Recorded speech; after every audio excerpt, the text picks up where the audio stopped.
né? Não estou lembrado agora.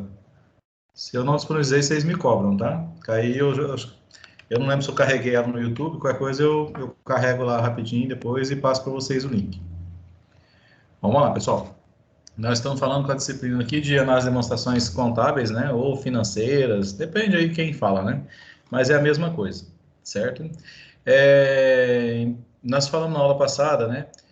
Falamos bastante aí de cada demonstração, né? Da importância delas, seja balanço patrimonial, demonstração do resultado do exercício, que é o DRE.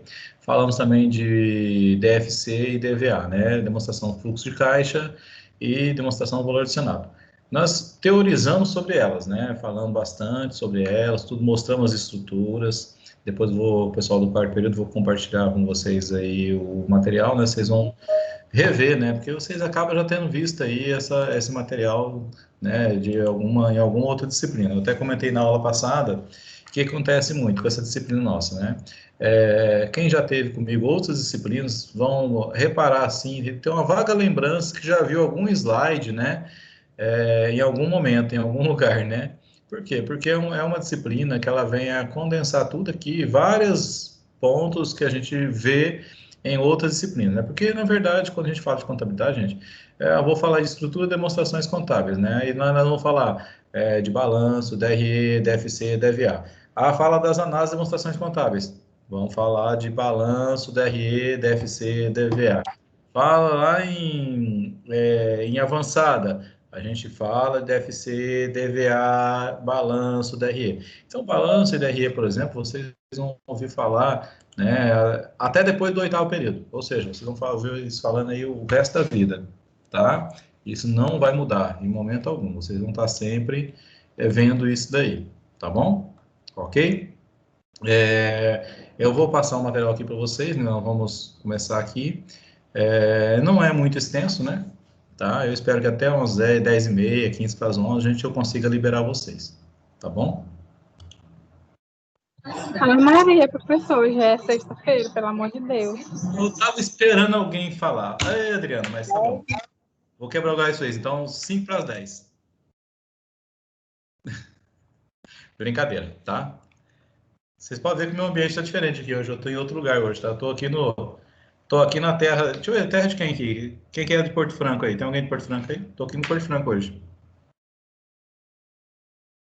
Acho que não tem ninguém. Eu passei pela terra da Sonaira, né? Passei ali, comprei uma pamonha, viu, Sonaira? Muito boa. Eba, terrinha boa. Tanto o bolo como a pamonha. Pensa Deus, Nossa Senhora. Aquilo ali é uma tentação, engorda a gente. Pois é, né? Não é só isso não, tem de bom aqui, tem várias outras coisas também. Mas até hoje o que eu descobri de bom no Campestre. Brincadeira. De boa. Tá, o Campestre tem umas galinhas caipira boas também. Já comi as galinhadas lá, muito boa. Vamos lá, gente. Nós vamos entrar aí falando um pouquinho de mecanismos de análise, né? Tá? A gente vai ter mais para frente aí uns tópicos bem mais assim de cálculos mesmo. Hoje é mais tranquilo, né? A gente vai ter um pouco de teoria, vai ter mais interpretação, tá?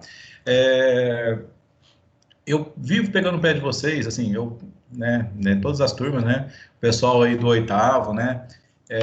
Eu sempre falo para vocês, falo, gente, olha, nós temos que ter conceito, nós temos que ter aí conceito, entendimento, saber como que funciona, como que a roda gira, né? Eu fiz essa prova, né, do CRC agora, né? Gente, a prova 90% é conceito, né? Por exemplo, tinha muitas questões ali que você interpreta ela, você vai pela interpretação, não precisa nem fazer cálculo, né? Lógico, tem cálculo? Tem, é coisa básica, coisa simples, entendeu? Então, vocês tendo o conceito, vocês entendem o porquê de cada coisa, certo? Isso que é importante. Porque às vezes a gente estuda um cálculo numa situação, você aprende a fazer aquele jeito. Se a situação muda, às vezes você não sabe adequar aquilo. Por quê? Porque você precisa do conceito, tá? Então, você tendo conceito é a parte fundamental, certo? Pessoal, o pessoal for pedindo o link novamente aí, vocês compartilhem aí, tá? Aí no grupo aí. Vamos lá. Quando nós falamos aí de análise de demonstrações, né, a gente vai ter o quê, né? São demonstrativos produzidos para contabilidade. Nós vimos na aula passada, né, eu já falei isso para vocês aí, quando a gente trata, né, as turmas que teve comigo, por exemplo, teoria da contabilidade, né, o CPC 00, ele vem dizer o seguinte, que as demonstrações contábeis ou financeiras, né, que são feitas, o objetivo delas é passar informações para quem está fora da empresa, né? Então, as demonstrações contábeis, ela vem a ter uma estrutura conceitual, um jeito de ser feito, né? E o objetivo disso é atender às necessidades de informação, né, para a questão de investimento, de avaliação de investimentos, né, para quem está fora da empresa, né? Professor, mas então quer dizer que um balanço, uma DRE não serve para quem está dentro? Serve, tá? Mas, teoricamente, se a gente parar para pensar, quem está dentro da empresa, por exemplo, quem é dentro da empresa que vai usar essas informações mais, né? São diretoria, gerente, o dono, o sócio que está ali atuando na empresa. Ele precisa da demonstração contábil para ter informação da empresa? Não, porque ele está dentro da empresa. Então, se ele quiser, ele vai conseguir informação ali de todo jeito. Agora, quem está fora da empresa, faz-se necessário, né, essa divulgação dessas informações, de modo a que eles tenham acesso a essas informações, né? Essas informações têm uma estrutura que tem que ser feita, uma forma de ser feita. Por quê? Porque quando ela é feita, criada-se uma norma para fazer, a empresa atende essa norma, faz a contabilidade, a escrituração, faz a montagem das demonstrações de acordo com a norma. A outra empresa vai usar a mesma estrutura para fazer também. Então, o que acontece? Você é capaz de olhar uma empresa, olhar a outra, comparar os dois balanços, porque os dois DREs, as duas DFCs, as duas DDAs, por quê? Porque elas têm a mesma estrutura, então você consegue saber o que representa cada informação, cada conta daquela, cada grupo de contas, entendeu? Então, a estrutura conceitual, a nossa, foi sendo alterada aí a partir de 2005, 2007, 2008, né, com as legislações que foram sendo criadas, buscando aí que nós nos enquadrássemos, né, os não bonitinhos, né, convergência às normas internacionais de contabilidade. Na verdade, sim, a gente se enquadrar no jeito que é feito, né, lá fora também, né, principalmente Estados Unidos e Europa, né. Então, por que isso? Porque tinha-se, né, a diferença na montagem de balanço, de estrutura. Então, quando eu tinha uma empresa, por exemplo, que ela tinha uma matriz lá fora, por exemplo, eu tinha que mandar esse balanço, ajustar esse balanço à contabilidade estrangeira, internacional, né? Tinha que se fazer ajustes, né? Tinha conta que era num lugar, ia para outro, tal, né? Com alguns entendimentos. Para eles tinham que fazer esse ajuste para poder mandar para fora. Então, a partir disso, acabou o problema. Não tem mais isso, entendeu? As normas já são as mesmas, lógico, né?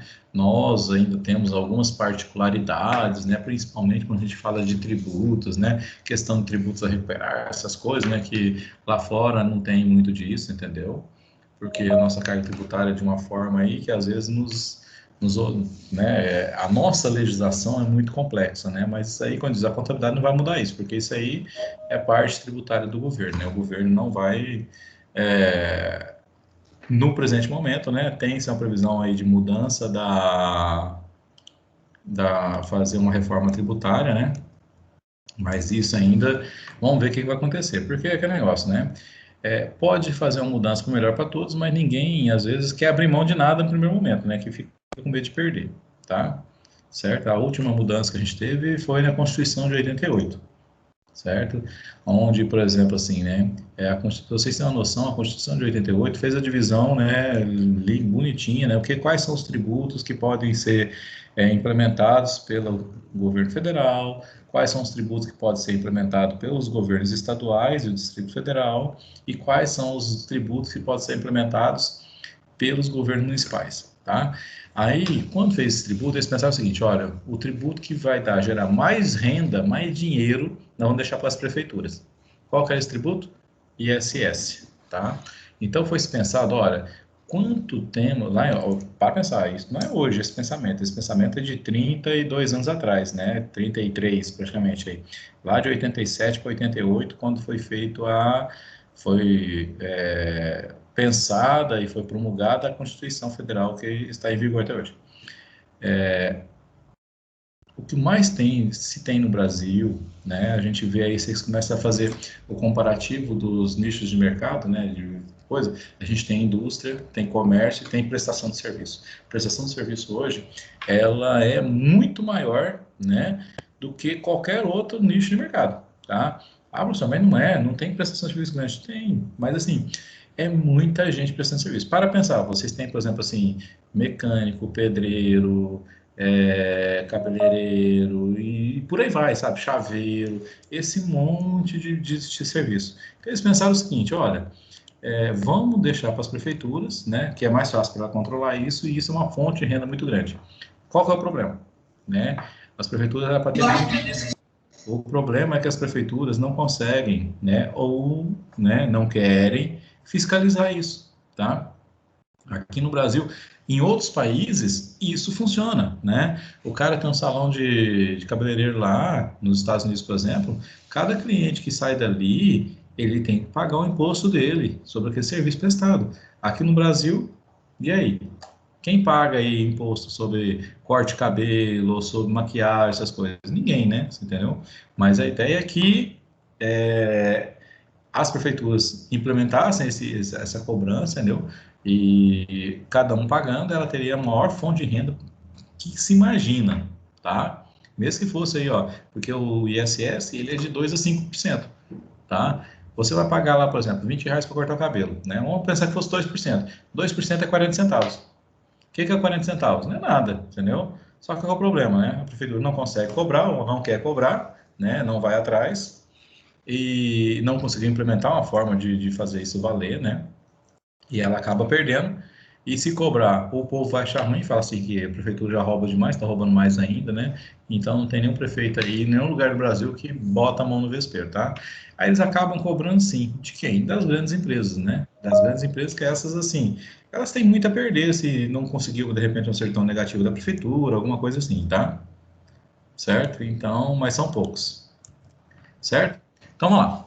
Quando a gente fala aí das demonstrações contábeis, né, é fundamental que elas demonstrem, né, aquela informação que elas estão ali, né, com clareza, tá? Ou seja, tem que mostrar o que realmente está ali, né, que realmente isso é fidedigno, né, porque está mostrando a situação do patrimônio, né, e todas as alterações, né, a gente chama de mutações, as alterações que foram incorridas, né, porque quando a gente pega, por exemplo, um balanço patrimonial, um DRE, uma DFC, um DVA, por exemplo, você consegue, né? Geralmente a gente pega ele com 2 anos, né? Então você compara um ano com o outro. Você vai analisar um ano e analisar o outro ano, né? Igual eu comentei na aula passada, nós vamos fazer análise vertical, né? E análise horizontal. E aí, o interessante é quando a gente usa os índices das análises vertical e faz uma análise horizontal dos índices, né? Daqueles percentuais que a gente encontra. Por quê? Aí você vai ver realmente se a avaliação que teve, se ela foi realmente assim, uma de consistência, se ela foi boa ou se ela não foi boa, tá? Então a gente consegue fazer isso, tá? Mas a gente vai falar muito que o quê? Que a montagem dessas declarações, dessas demonstrações, na verdade, começa lá com a escrituração contábil, com a forma de fazer essa escrituração contábil, com a metodologia a ser utilizada, né? E os critérios, porque a gente tem que demonstrar uma informação da maneira mais real possível, que ela seja de acordo com o que realmente é, tá?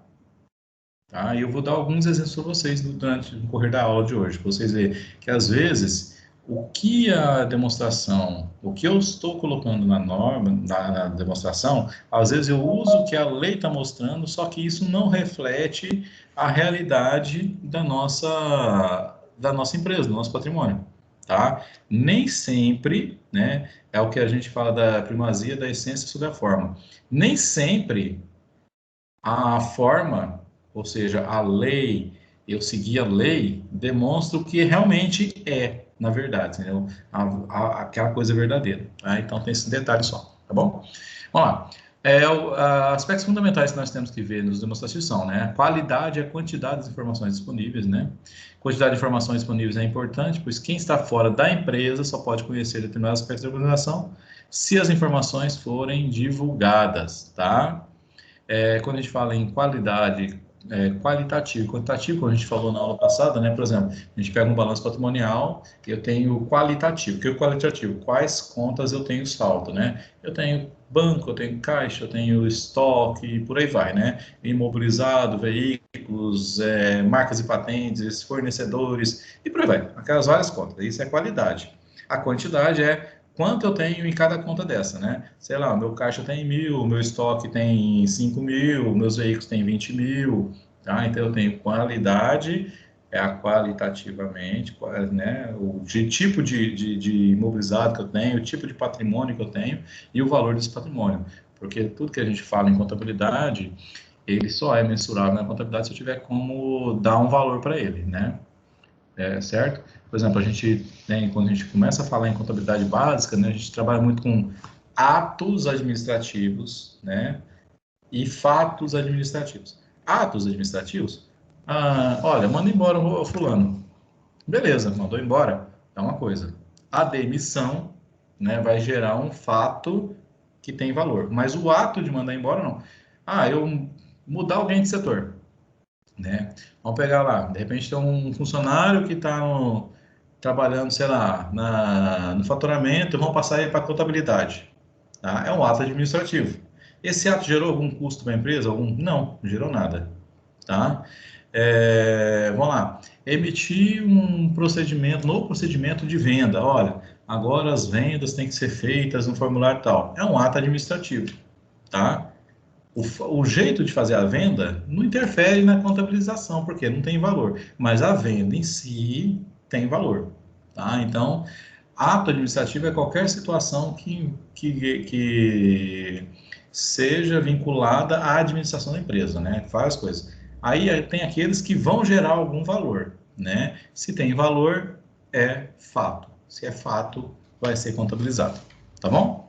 Então, vamos lá. Mais importante ainda é que as informações apresentadas nas demonstrações devem ser confiáveis e acuradas, ou seja, tem que ser bem esmiuçadas ali, a gente tem que ser bem feita, tá? Caso contrário, as conclusões, né, estarão comprometidas. Imagine o seguinte, para vocês terem uma noção, as empresas, se vocês seguirem aí Bolsa de Valores, essas coisas, né, ou pelo menos o mercado financeiro, vocês vão ver o seguinte, quando ocorre de uma empresa divulgar o balanço e depois de algum tempo ela ter que retificar esse balanço por algum erro, né? Na verdade, o que é isso? Às vezes foi se descoberta alguma metodologia errada, alguma mensuração que não devia ter sido feita ou foi feita incorretamente, entendeu? Então, primeira coisa, se mexeu ali nas demonstrações, já perde a empresa perde credibilidade na hora, se ela tem ações em bolsa de valores, as ações dão uma caída. Por quê? Porque aquelas informações que você usou para tomar como base nos seus investimentos, ou seja, você está investindo o seu patrimônio, o seu capital, né, com base numa informação que você teve e essa informação agora não é verídica, né, ou tem uma pequena falha. Aí você pensa o seguinte, primeira coisa, se erraram numa coisa, será que não tem mais coisa errada? Né? Então já gera aquela desconfiança, tá? Ainda mais se for, tipo assim, alguma correção, alguma alteração que vai influenciar, por exemplo, o resultado operacional da empresa, né? Tipo assim, que vai dar mais lucro ou menos lucro, você entendeu? Tá? Então isso pode ser bem, bem ruim para a empresa. E independente se é para aumentar ou diminuir, tá? Por quê? Porque se é alguma mudança ali, né? Você já pode pensar assim, tem alguma pedalada aí que estão fazendo aí que está melhorando o balanço, tá bom? Então, por isso que a gente tem que fazer, refazer, pensar, olhar bem, conferir para depois divulgar, certo? Bora lá. Se tiver alguma dúvida, vocês podem cortar aqui, tá? Pode me interromper. As características qualitativas, né, de qualidade, né, fundamentais são relevância, né, e representação fidedigna. Além disso, a informação contábil financeira pode ser melhorada se for comparável, né, eu tiver como comparar com outra, verificável, tempestiva e compreensível, tá? Né? Então, vamos lá. O que é verificável? Né? Eu consigo verificar isso, tá certinho, se é tempestivo no tempo certo, se é compreensível, que eu entenda essa informação, tá? Dessa maneira, as características qualitativas de melhorias são comparabilidade, verificabilidade, tempestividade e compreensibilidade, tá? Assim, para a informação ser útil, ela deve ser relevante, à medida que faz a diferença na decisão do usuário, tá? Para isso, a informação deve ter valor preditivo e valor confirmatório, sendo necessário que represente fielmente o que se pretende. A utilidade da informação financeira é aprimorada quando for comparável, verificável, tempestiva e compreensível.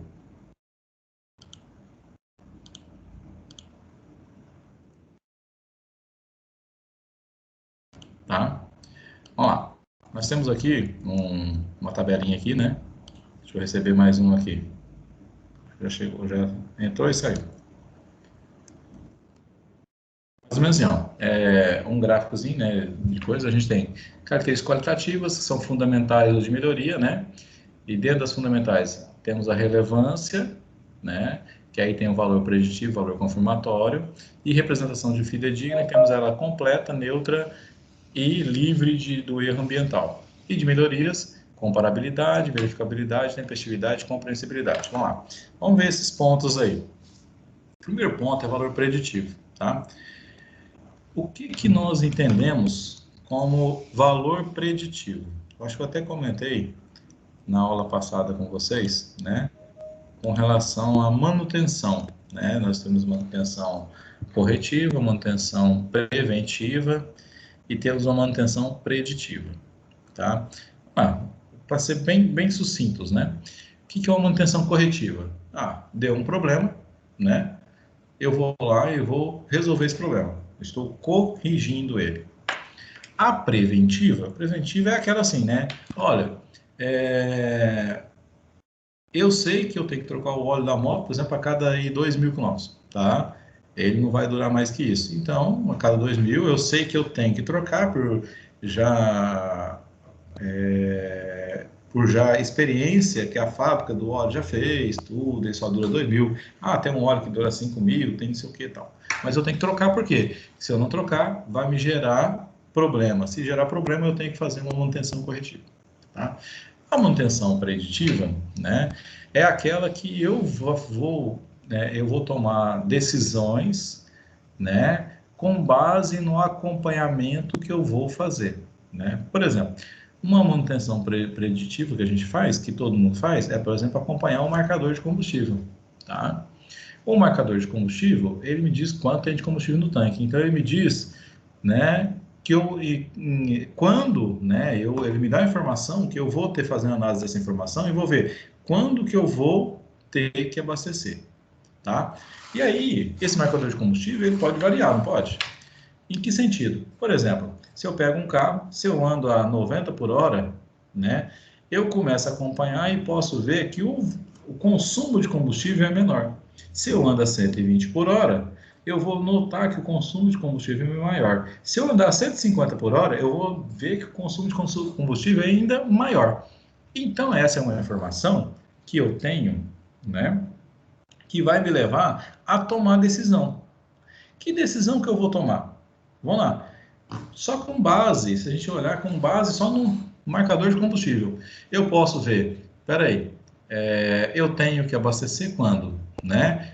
Quanto tempo eu consigo andar nessa velocidade que vai me exigir que eu abasteça? Eu posso andar mais rápido? Eu tenho pressa para chegar ou eu não tenho pressa para chegar? Tá? No meio do caminho, se eu conhecer o caminho, eu sei mais ou menos, esse posto é um posto melhor, mais estruturado, só que o combustível é mais caro. Eu posso deixar para abastecer mais para frente, né, que um combustível é mais barato. Então, me leva a ver tomar as decisões com base no que eu pretendo ter, ou que eu quero fazer, né, com essas informações. Nas empresas, a mesma coisa. Para pensar, o cara começa a analisar as informações contábeis. Ele começa a identificar ali possibilidade de crescimento da empresa, por exemplo. Então, é um momento de eu pegar essa informação, né, a meu favor e falar assim, eu vou investir nessa empresa, porque pelo que eu estou vendo no mercado, essa empresa vai crescer, tá? Então, uma informação que ele vai analisar ali, né, ela tem um valor preditivo, porque ela vai auxiliar, como está bem destacado, auxiliar os usuários a aumentar a probabilidade, né, de realização de previsões corretas. Ou seja, se eu acompanho um mercado, eu sei que cada evento que ocorre pode interferir na empresa positiva ou negativamente, tá? E isso pode ter um impacto, né? É igual aquela história, a gente brinca, né? O mercado financeiro, gente, é igual efeito borboleta, né?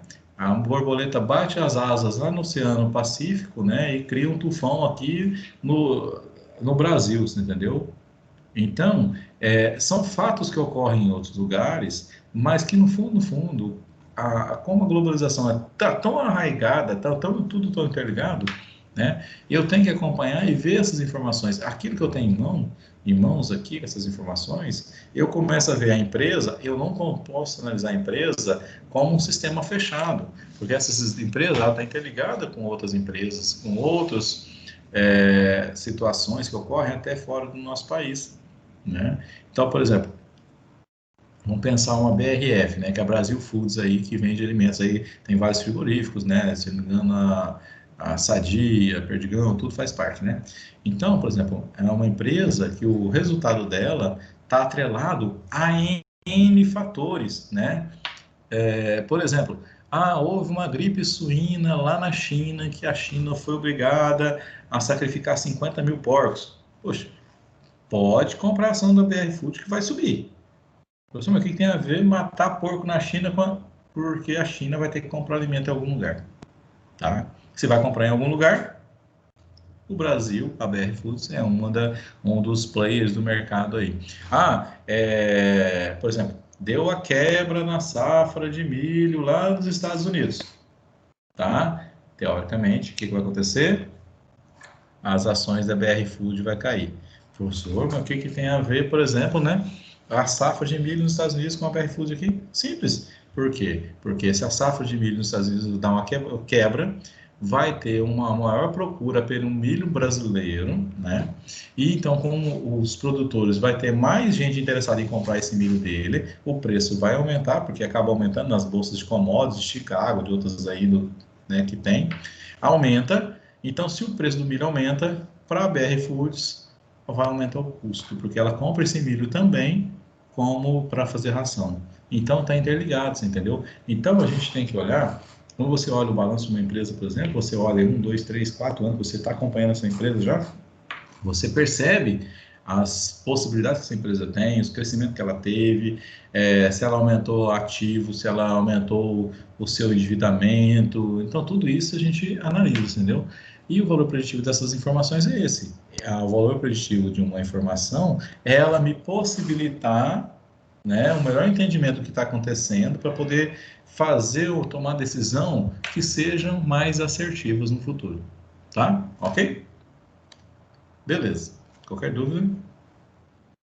A qualidade essencial das informações apresentadas, né, nas demonstrações contábeis é que elas sejam entendidas pelos usuários, tá? Característica da compreensibilidade, devendo ser apresentada com clareza e concisão.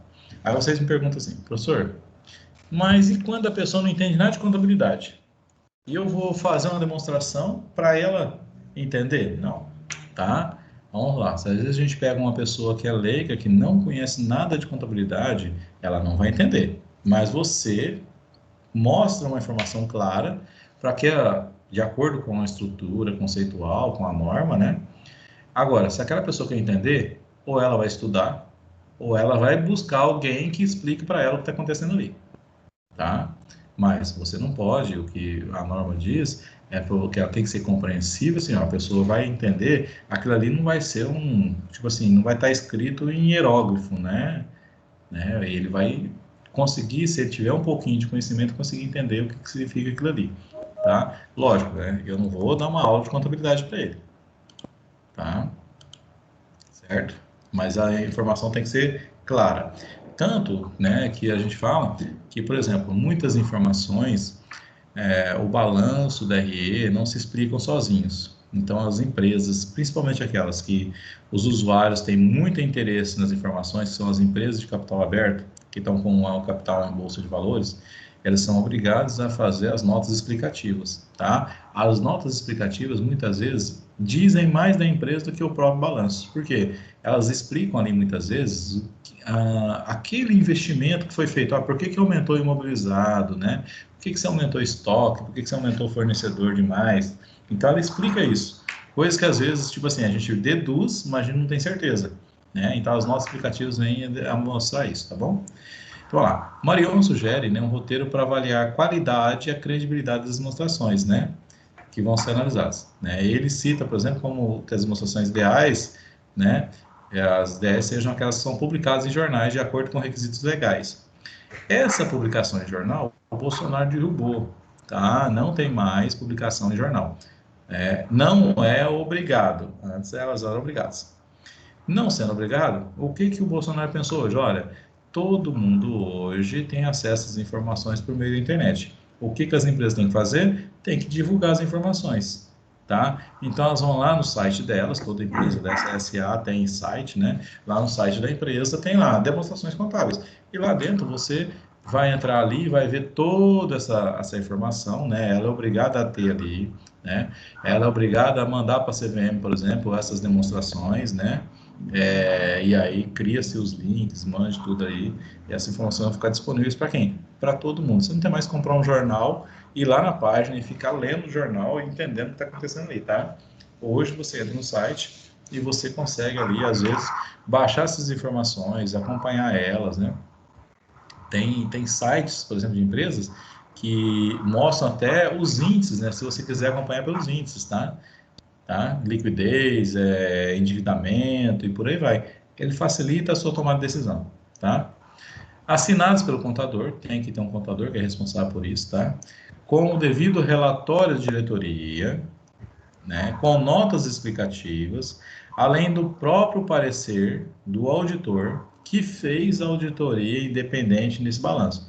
Isso nós estamos falando aqui de as empresas que estão aí, deixa eu marcar aqui, né? Ó, que estão subordinadas, né, sujeitas à lei das SAs, que é a lei 6.404 de 1976, tá? Certo? Ó, e o auditor, ele não pode estar à frente do trabalho há mais de 4 anos, tá? Ele não pode ficar mais de 4 anos ali fazendo a auditoria da empresa, tem que ter uma rotatividade, tá? Porque senão ele vira amigo da empresa, tá? E aí perde-se confiabilidade nas informações, tá? No parecer dele, ok? Marion descreve também que as demonstrações que requerem maior atenção são aquelas apresentadas em relatório de diretoria, né? Notas explicativas, incompletas, parecer da auditoria que esteja analisando a empresa há mais de 4 anos. Por quê? Porque se eu tiver uma auditoria que está há mais de 4 anos, eu tenho que suspeitar dela já, entendeu? Porque cria-se amizade, né? E demonstrações sem atender a requisitos legais, tá? Então, ó, cuidado, tá? Nós temos que ter aí, suspeitar, né, dessas empresas. Então, tá vendo, gente? Porque assim, ó, diz aqui mais de 4 anos, né? Ah, professor, mas o balanço vai ter ali só de 1 ano, mas 1 ano anterior. Sim, mas quem está acompanhando a empresa tem os balanços de 2, 3, 4, 5, 6 anos e vai acompanhar ali, ó, quem foi a auditoria que deu o parecer, quem foi o auditor que deu o parecer, né? Nesse ano, no ano anterior, no outro ano e por aí vai, tá? Certo? Por que que tem que mudar de auditoria, gente? Porque é o seguinte, você, quando você faz muito uma coisa, você fica tão bom naquilo ali que você acaba deixando passar alguma coisa, tá?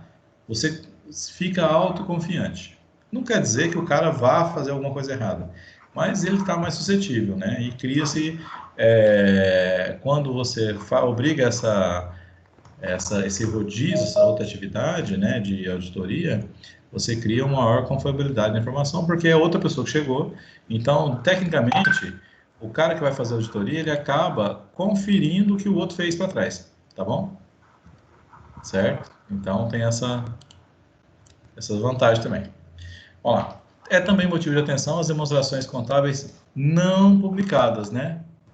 Tá? Que venham sem parecer da auditoria, tá? Ou parecer com ressalvas, tá? Olha lá, eu não tenho parecer da auditoria, ou eu tenho um parecer dela com ressalvas. Então tem que tomar cuidado. Por quê? Porque a ressalva é quando o auditor ele encontra alguma coisa, ou não encontra alguma coisa, né? Que dê garantias para ele que aquilo ali está feito conforme a norma, conforme a legislação, tá?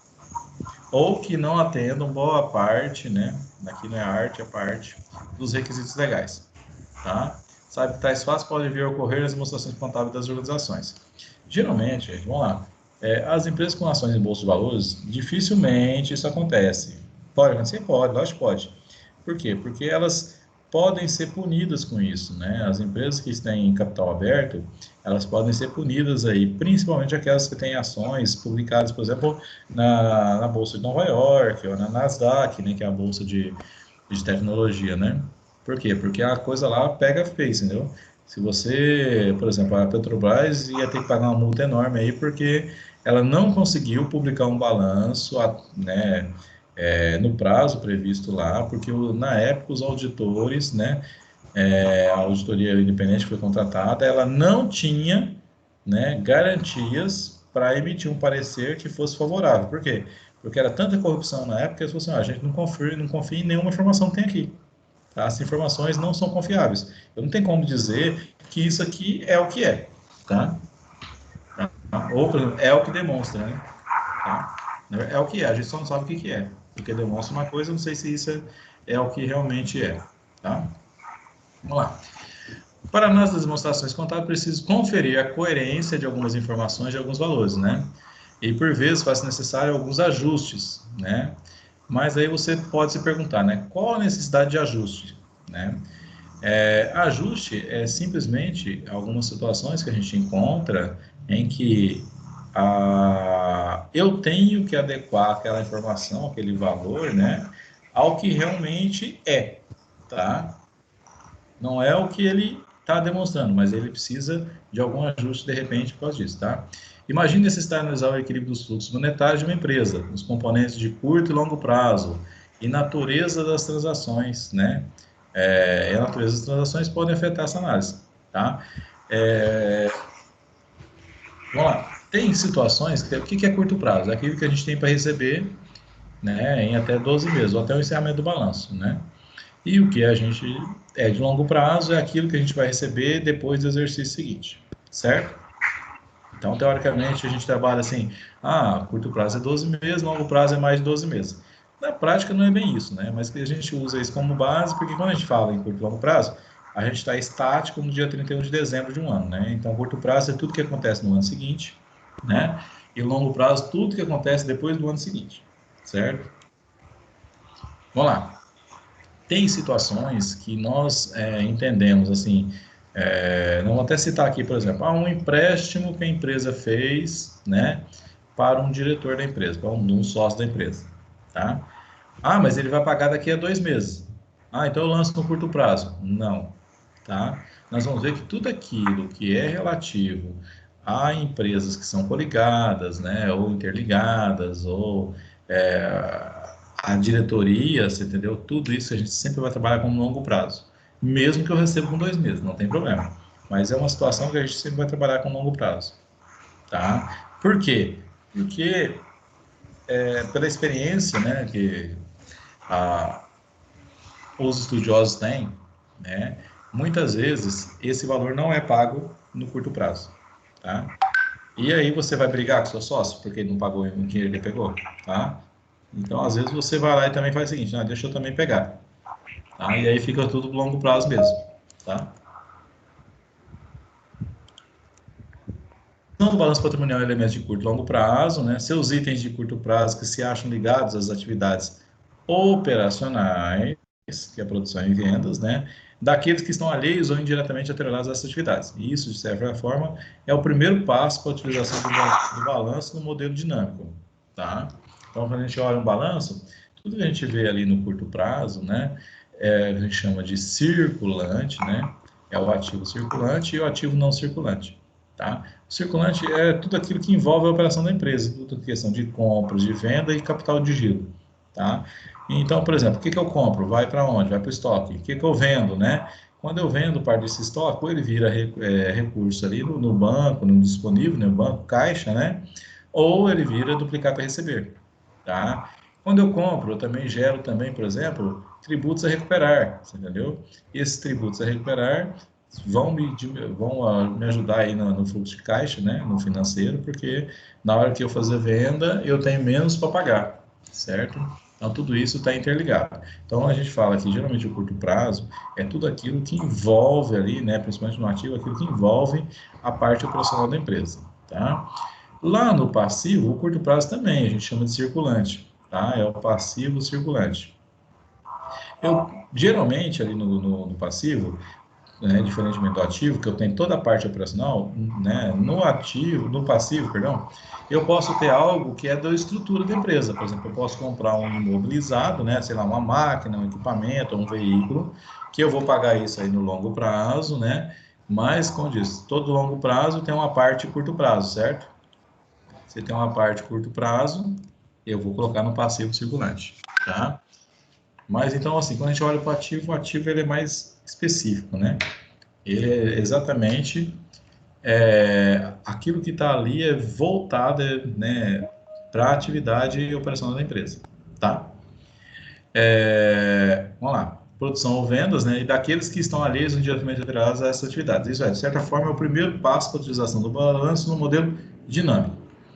Fourier, também denominado de, né, o modelo de Fourier, também denominado de análise financeira dinâmica, foi desenvolvido na década de 70, né, pelo francês Michel Fourier, juntamente com profissionais brasileiros. O autor sugere uma abordagem diferente para a análise financeira tradicional, que está centrada em uma visão estática, né, para um enfoque dinâmico, né.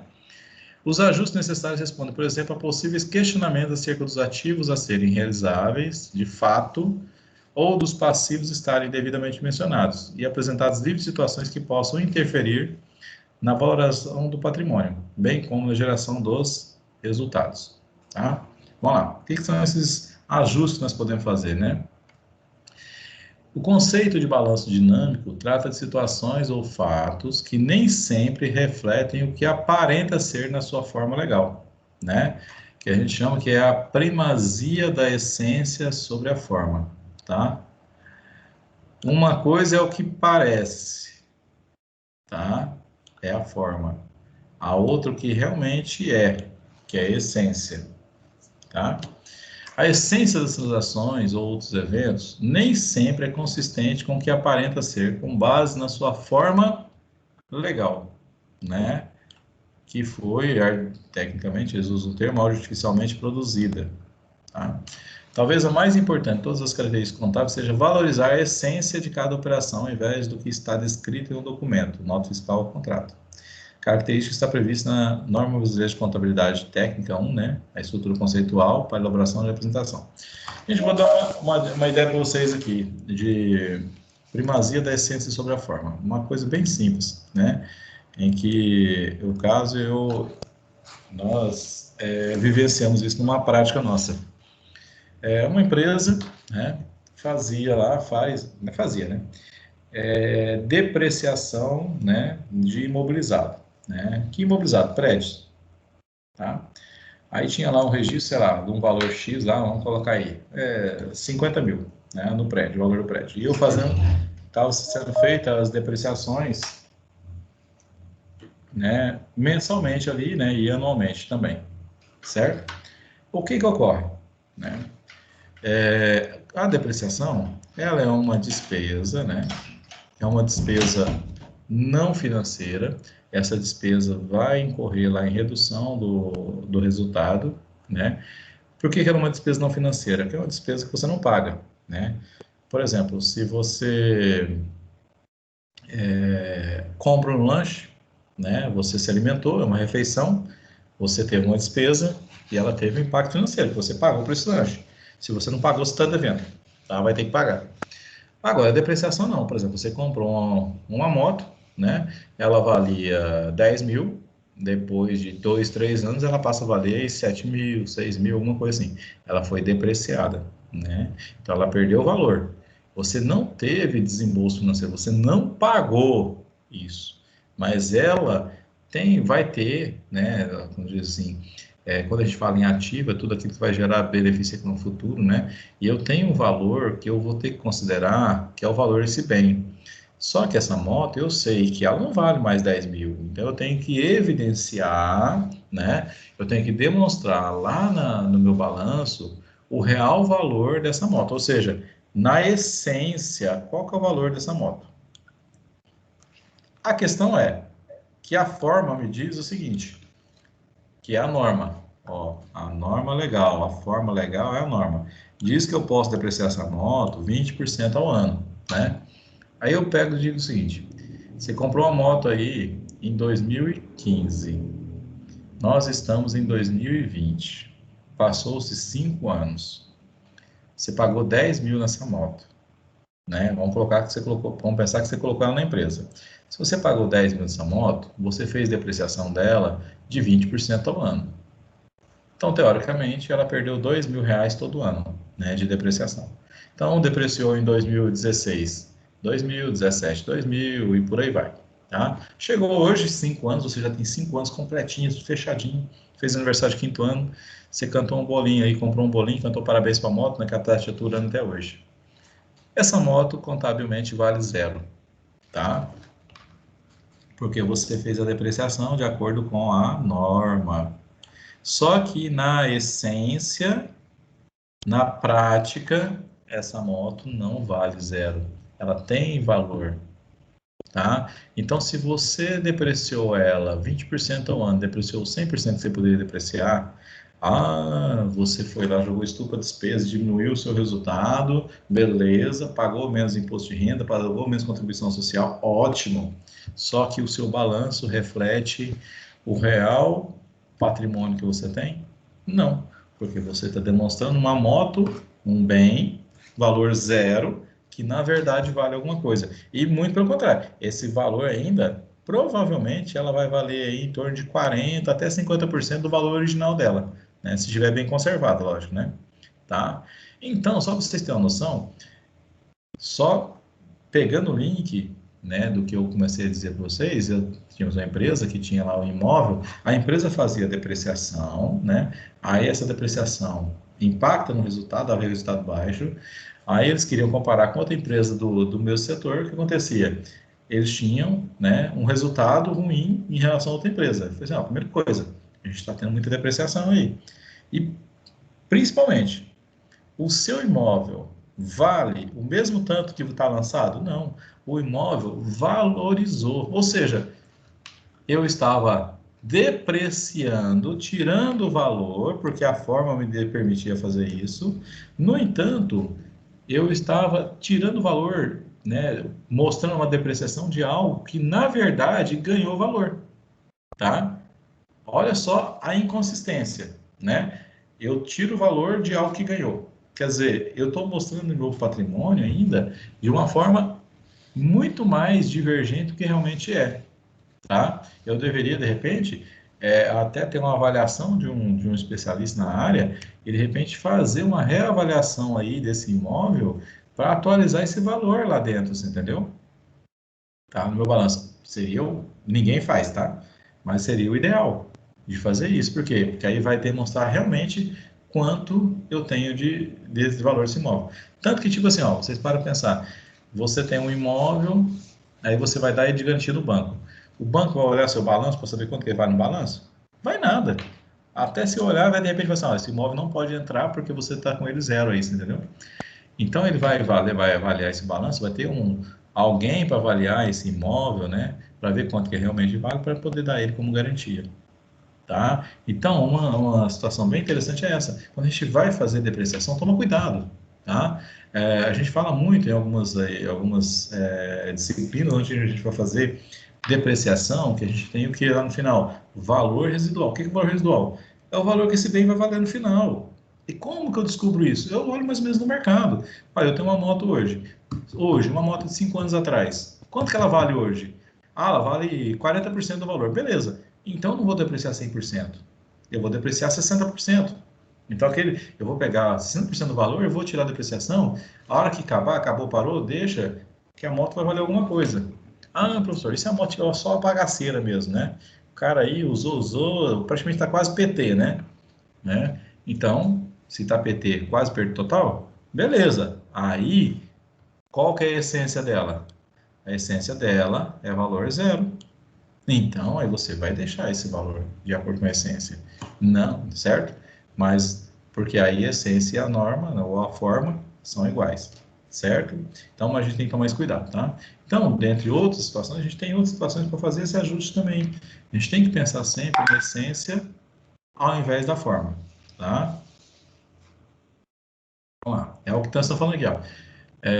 Lá em BCT1, né, o item 35 fala sobre isso. Para que a informação represente adequadamente, né, as transações ou os eventos que ela se propõe a representar, é necessário que essas transações e eventos sejam contabilizados e apresentados de acordo com sua substância e realidade econômica, e não meramente sua forma legal. Poxa, tá aqui, ó, né? A norma diz isso.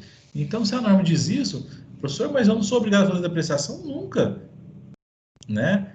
Ah, mas tem a tabelinha da Receita Federal. Sim, aquela tabela é o seguinte, que lá é a depreciação máxima que você pode fazer. Você não pode pegar um veículo, por exemplo, e depreciar 40%, 50%, a não ser que você prove que esse veículo, que era para ser usado 8 horas por dia, está sendo usado 16 ou 24 horas por dia, além do normal dele, tá? Caso contrário, não, você segue lá e faz a depreciaçãozinha básica, tá?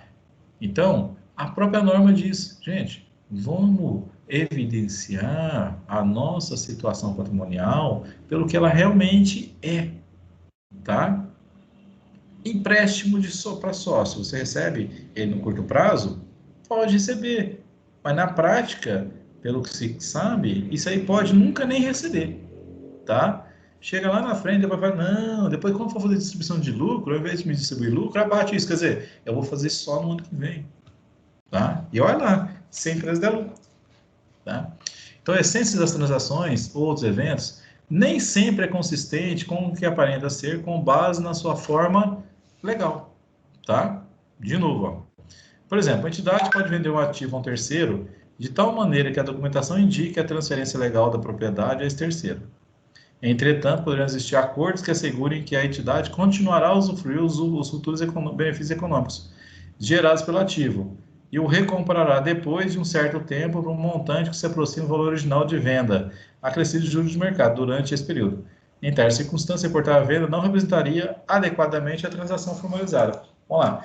É assim, ó, eu te vendo algo, mas eu continuo tendo, né, o direito sobre ele, de usar ele, e depois eu te compro ele de volta, tá? Gente, isso daí acontece muito nas empresas. Que jeito? Olha, eu quero emprestar um dinheiro para a empresa. Só que se a gente emprestar dinheiro para a empresa, o Banco Central vai pegar e fazer a gente pagar IOF, um monte de coisa, né? Então foi o seguinte: eu compro um veículo da empresa, deixo a empresa ficar usando esse carro, e daqui a 2 anos, daqui a 1 ano, a empresa me compra o carro de volta me pagando juros. Cara, na verdade foi empréstimo, né? Disfarçado. Ah, o veículo vai sair da empresa. Ele nunca saiu da empresa. Eu vou dar baixo no balanço nele, no ativo? Nunca na vida. Ele não saiu da empresa. Ele continua com a empresa. É tudo da empresa. E tem um contrato ali já dizendo isso, né? Ah, mas se a empresa não quiser comprar, não... Cara, tá? Uma coisa é o que você está colocando no papel, a outra é o que realmente está acontecendo, tá? Por isso que ele fala, é o que está acontecendo, a realidade, que é a essência, sobre o que o papel está dizendo. O papel nem sempre demonstra aquilo que realmente é, tá? Alguma dúvida, gente, nesse ponto? Conseguiram entender bem? Todo mundo caladinho, não sei se vocês estão vendo, deixa eu ver agora, 8h10, se vocês estão assistindo aí totalmente demais, né? Ou se estão se preparando. Ah, então tá. Ou se estão se preparando para o Silêncio Jornal Nacional. total, hein, professor? Oi? O silêncio desse povo, hein? Ué, eu fico até. É engraçado, né? Na aula presencial a gente pede para calar a boca, né? Aqui pede para falar. Eu vou te contar, viu? Não, é pior, né? Eu acho que quando a gente voltar presencial. Eu acho que quando a gente voltar presencial, vamos fazer um cartazinho para cada um, vai colocar só as iniciais, assim. A gente vai olhar só para as iniciais, né? Não vai ver a cara de vocês também, não, tá? E aqui a gente só vê letrinha, ó, AB de Adriana Barbosa, RF de Renan Freitas, né? Vanessa Santos só aparece um bonequinho aqui para mim, Nájila um Nzinho, tá? Apesar que eu acho que deve ter uns aí deitados na rede, outros aí nem tá na frente do computador, né? Sentar na frente do PC. Eu vou te contar. Aí tá assim, além de abrir o coisa aqui, o aplicativo do Teams, né? Tem lá o Facebook aberto, o Instagram e tudo mais, né? Oi, Adriana, seja bem-vinda, Adriana. É bom ver a carinha Oi, de vocês no rosto, professor. sabia? Porque vocês veem a minha, né?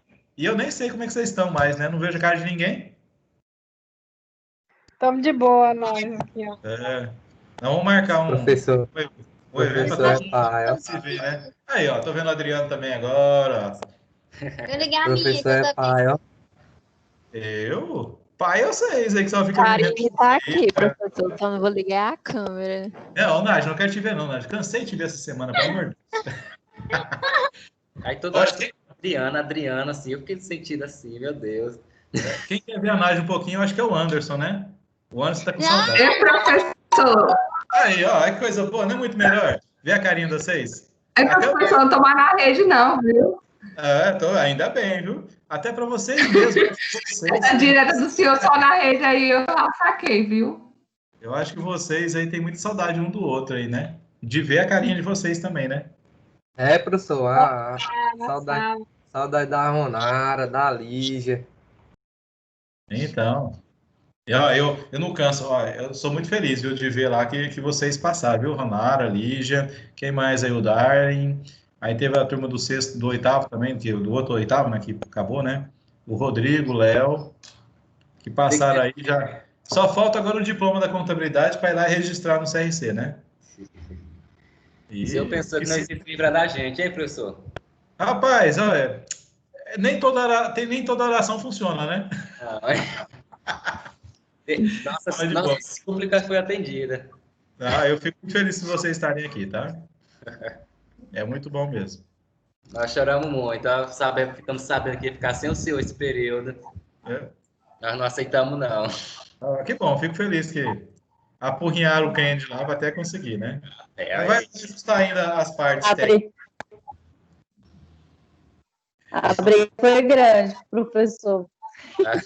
Eu imagino. Deve estar arrependido. Passamos uma semana enchendo o saco do Kennedy para ele fazer essa troca. Perreada.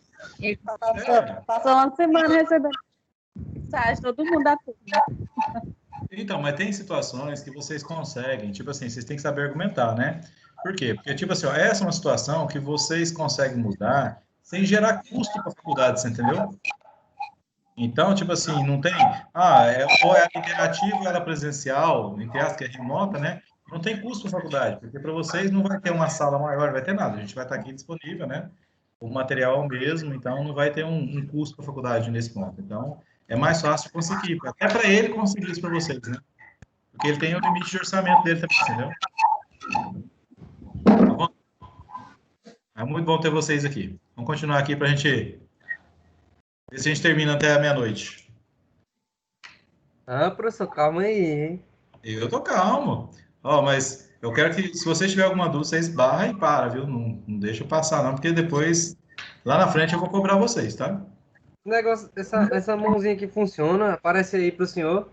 Agora aparece, né? Se eu estiver aqui, isso aí, quando assim, a gente está aqui em reunião assim, ó, isso aí serve que alguém quer falar, tá pedindo a palavra, né? Por exemplo, ó, eu clico, ó, eu tô pedindo a palavra, você entendeu?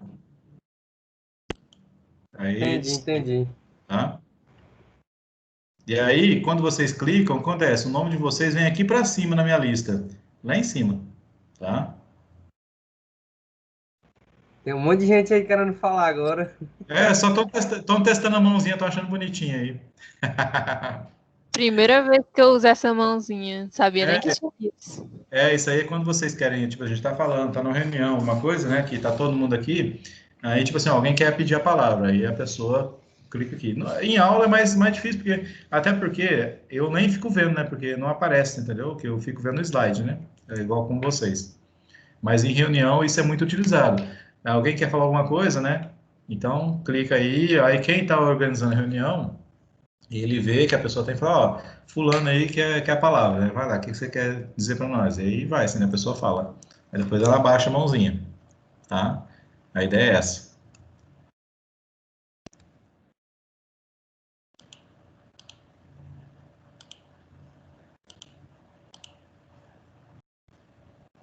Vamos lá.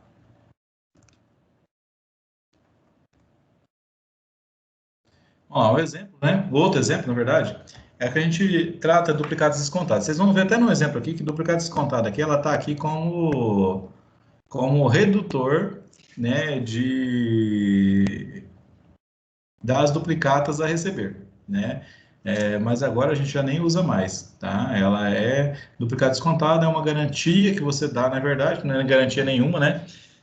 Que na verdade é um empréstimo, certo? Tá?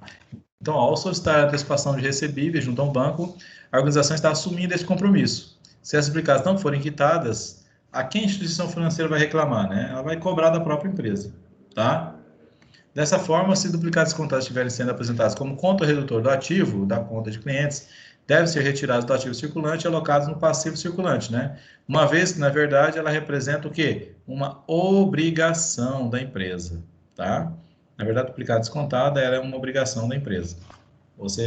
Que antigamente, o pessoal fala, eu tenho lá 10 mil para receber. Eu mando para o banco 5 mil. Quer dizer que eu não tenho mais os outros 5 mil para receber? Tenho, né? Ah, não, eu passei para o banco, agora é responsabilidade do banco. Não é não, tá? Por quê?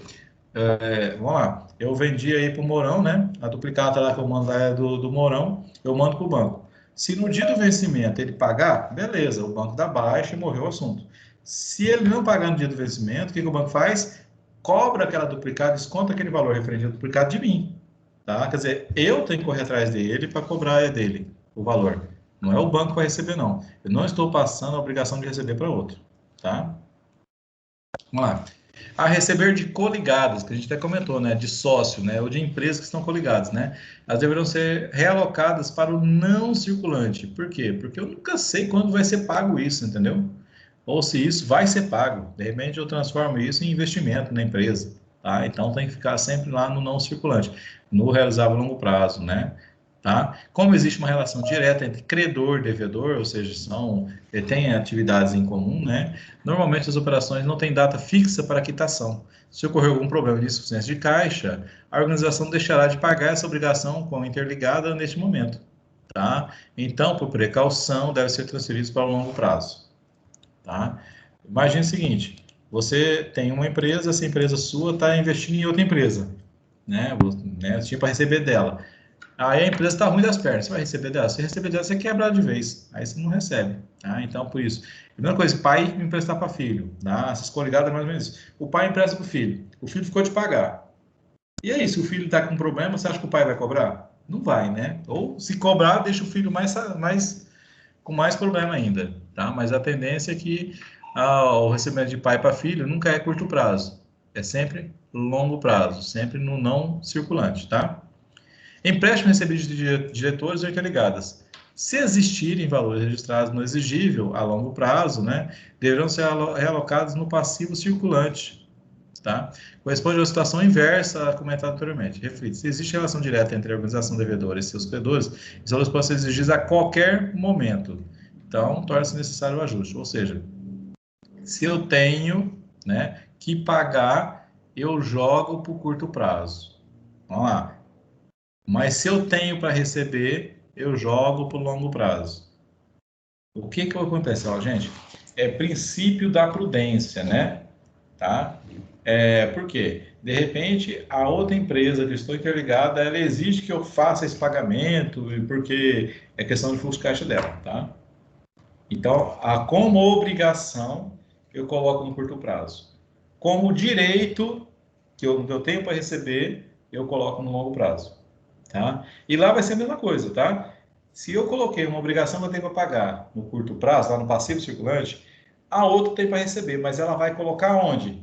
No ativo longo prazo, tá? Certo?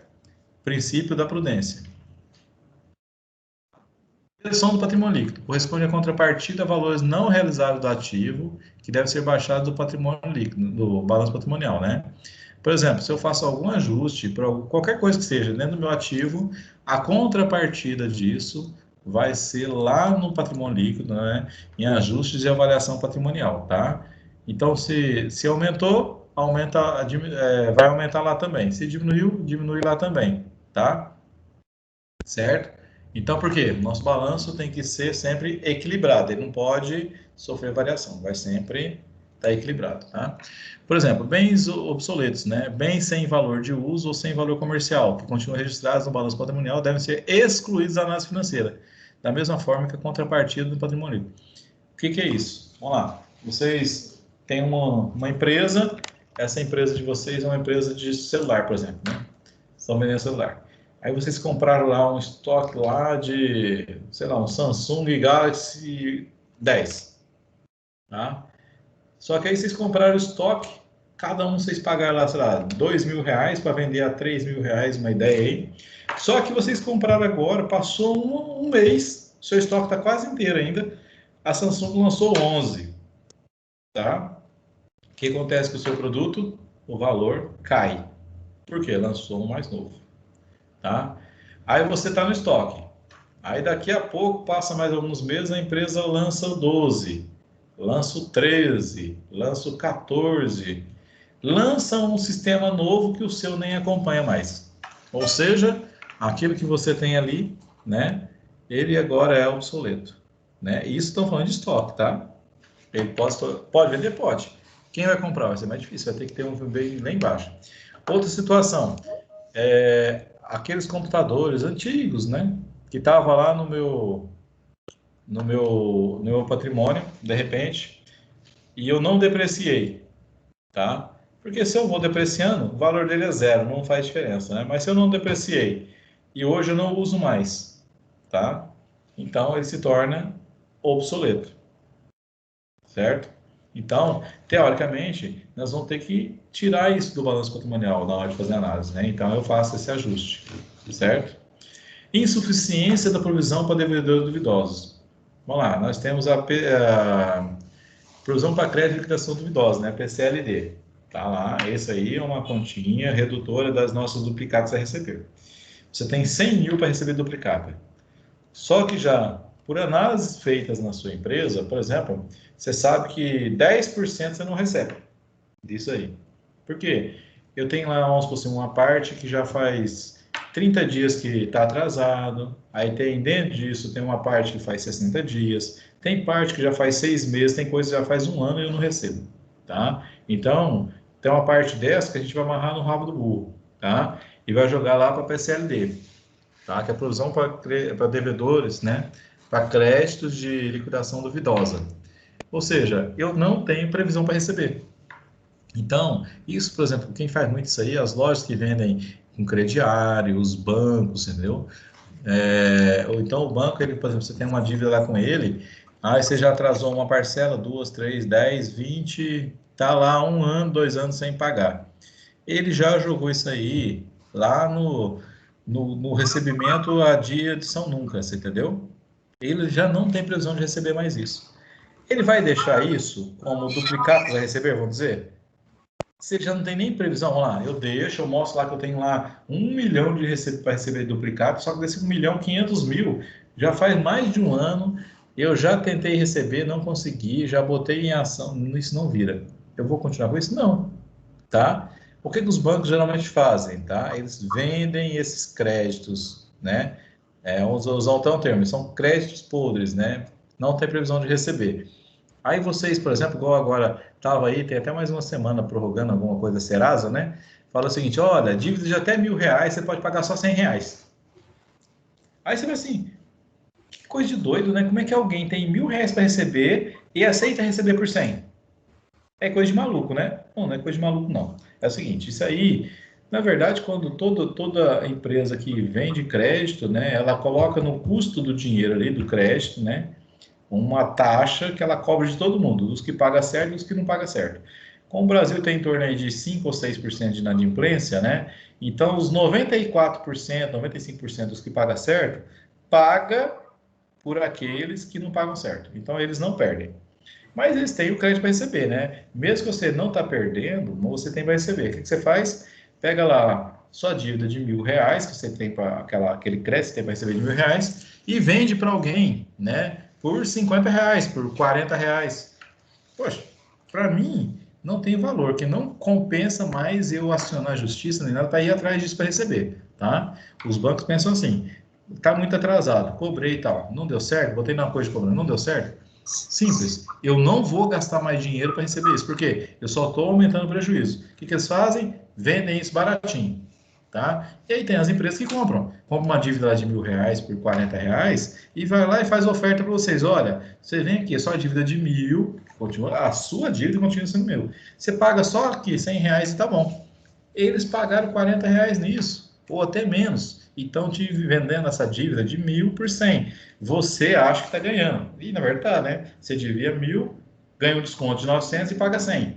Só que eles compram essa dívida por 30, 40, R$20 e estão vendendo para você por 100, tá?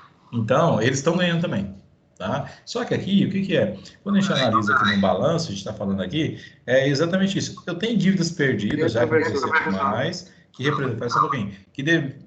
representam um percentual do meu duplicado receber. Então, o que eu tenho que ver? Espera aí, esse valor que está demonstrando aqui, está dentro do que é para ser, né? O pessoal de avançado a gente viu, né? Fazer o ajuste para mais ou para menos dentro dessa conta, certo? Diga aí, Felipe. No caso dos bancos aí, eles também compensam, quando passa muito tempo, eles compensam a dívida, deixa lá. E quando eles deixam lá e jogam como prejuízo. Aí quando recebe, que eles não estão nem esperando receber, aí quando recebem, eles jogam como lucro do ano que foi recebido. Exato. É que assim, ó, eles jogam, não jogam com prejuízo, eles jogam com perda. A perda diminui o resultado do banco, você entendeu? Aí, isso, compensado, eles jogam descompensado ali. Se receber de volta, ó, se aquela dívida que eu já joguei com perda, eu receber, eu faço uma reversão, você entendeu? E aí eu jogo ela como receita. Como ela já entrou como perda, ela entra como ganho agora, você entendeu? Tá? Mas é isso mesmo. Só que assim, a maioria dessas dívidas aí, geralmente eles botam lá, né, amarram no rabo do burro e esquece, tá? Vamos lá. Isso, aí quando eles recebem, aí serve até como meta do ano, que eles sempre jogam como lucro, entendeu? Aí eles sempre saem ganhando. Isso. Ó, para vocês terem uma noção, né, eu falo assim, tem algumas coisas que a gente já passou, eu já passei por isso uma vez, aí, há uns par de anos atrás, né, na época, né, a gente é jovem, né, a gente não pensa muito nas consequências, a gente quer pagar as contas, né, e aí vai faz um empréstimo aqui, outro ali, de repente chega um momento que você não dá conta de pagar. E eu me enrosquei uma vez, né, e aí eu fiquei devendo pro banco, e eu falei assim, ó, sabe uma coisa? Eu não dou conta de pagar, né, aí eu fui lá para negociar com o banco, os juros que eles estavam cobrando eram exorbitantes, né, a gente fazia as contas assim, ó, eu já paguei a dívida, o que eu tô devendo é juro, porque assim, ele já me cobrou demais. Aí eu amarrei no rabo do burro e falei assim, ó, agora se você quiser, você pega o burro e tenta receber, tá? Aí passou uns 5 anos, mais ou menos, tá? Aí eu precisava, né? Aí eu fui um dia para negociar lá. Ele falou assim, não, isso aqui não tá mais com a gente não, tá com uma empresa aí. Beleza, essa empresa me ligou. Eu sei que eu tinha dívida na época, assim, era 2.000 e poucos reais. Eles fizeram para mim pagar em 500 e poucos reais, 620, parece um negócio assim. 2.000 e poucos saiu por 620, e eles dividiram em 60 parcelas. Eu sei que cada parcela na época eu pagava era 12 reais, 13 reais, negócio assim, sabe? Aí eu falei, tá bom. Era coisa minha, como se hoje a gente pagasse, vamos supor assim, 40 reais na dívida por mês. E eu falei, não, tá bom, beleza, né? Aí eu fui pagando, né? Paguei 1 mês, 2 meses, paguei uns 2 anos. Eu não aguentava mais ir no banco, naquela época a gente não tinha essa facilidade hoje de pagar pela internet, né? De ir no banco para pagar um boleto de 14 reais, 13 reais, né? Eu já estava cansado disso. Aí eu liguei para eles e falei assim, olha, tem como a gente negociar? Não tem, a gente dá um desconto no que você tem para pagar. Isso porque, assim, já foi dividido sem juros nem nada, sabe? Ainda me deram um desconto para pagar à vista. Eu falei, oxe, aí paguei, eu quitei, graças a Deus. Né? Tava saindo mais caro eu pagar combustível para ir pagar a conta do que o valor da conta mesmo, tá? Mas é isso que eles fazem. O banco perdeu nada, porque aquilo que eu dei o cano nele, vamos dizer assim, né? Ele cobrou de outro. Ou eu mesmo, né? Na verdade, o cano que eu dei, na verdade, é só do juro, né? Porque a dívida, o capital já tinha pago mesmo, tá? Vamos lá. Outro ponto a ser observado em relação à separação dos juros, né? Quando a gente fala em questão de juros, né? Que eu estou pagando por alguma coisa dentro da empresa, né? A legislação diz que estabelece que as despesas operacionais envolvam despesas administrativas, comerciais e financeiras. Quando analisamos demonstrações, precisamos ter uma atenção especial à palavra operacional. Então, ativos não relacionados a operacionais e dívidas relacionadas a patrimônio ou financeiras, né? Vamos lá. Os gastos operacionais seriam, por exemplo, né, aluguel, salários, comissões, entre outros. A loja poderá incorrer em dívidas ou não. Assim, os gastos com dívidas, como financiamento, né, encargos financeiros, não podem ser entendidos como gastos operacionais, certo? Por quê? Porque isso aí já são administrativos, já é de outro lado, tá? Para efeito de análise gerencial ou financeira, entende-se que o gasto operacional é aquilo decorrente das operações próprias da empresa, né, dentro da sua atividade fim, o que não inclui o pagamento de gastos financeiros, tá? Então, os juros é financeiros, né, e o operacional, por exemplo, eu pagar o fornecedor. Eu pagar o fornecedor é uma despesa, né, um gasto operacional, porque eu comprei mercadoria.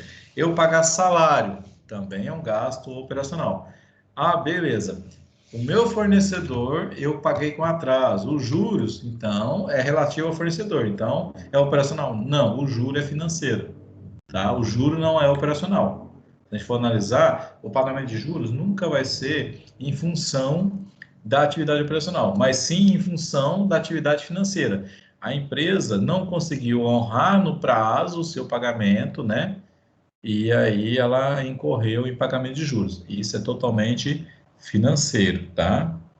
Mesmo que sejam juros em função de um gasto que era operacional, tá? Sempre, juros não são gastos operacionais.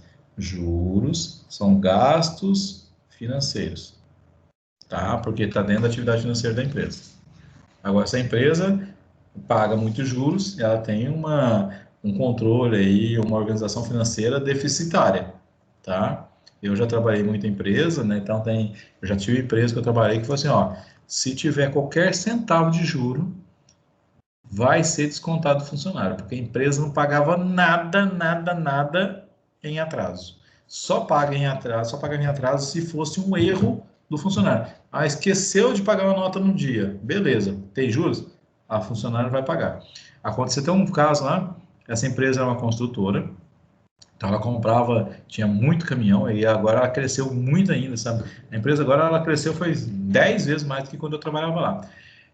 Então elas tinham, por exemplo, tinha uma nota fiscal da Petrobras, né, de combustível que comprou, né, que eles tinham posto próprio só para abastecer os veículos da empresa, tá?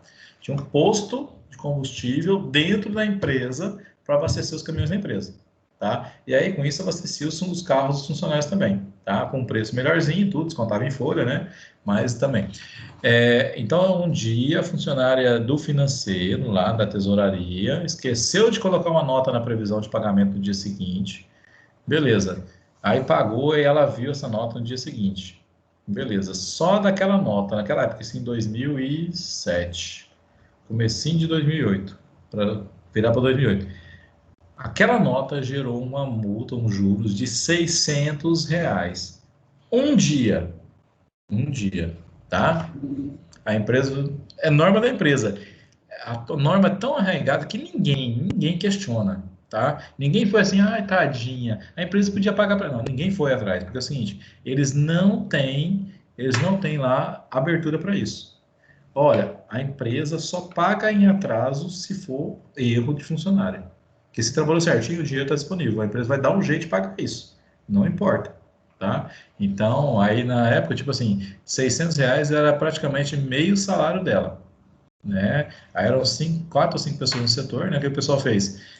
Rateou e fez um adiantamento salarial, um pouquinho para cada um ali, né, para poder tirar o valor do caixa e pagar essa multa, porque a empresa não pagava, tá? Então, por exemplo, nós lá, contadores, a gente trabalhava lá, cara, se a gente fizesse qualquer cálculo errado, né, que gerasse uma multa para a empresa, a multa seria você que ia pagar. Ah, eu atrasei o imposto aqui, o envio do imposto gerou multa. Pode preparar o valinho lá e fazer um vale para descontar de você no final do mês. Tá? Certo? Então, não é operacional. A gente fala em juros, essas coisas, juros não é operacional. Juros é porque é algum erro, alguma gestão mal feita ali nos pagamentos, tá? Então, tem nada a ver com operacional. Vamos lá. Quando você analisa um balanço, o que você quer saber resumidamente, né? Geralmente, né, a gente vai pensar se essa empresa é rentável ou não. Ela tem liquidez? O que é liquidez, né? É capacidade de pagar, né? A maioria das empresas que vão à falência, que fecham as portas, é porque elas não têm liquidez. Elas não conseguem pagar suas obrigações, tá? Vamos lá, vamos tomar cuidado.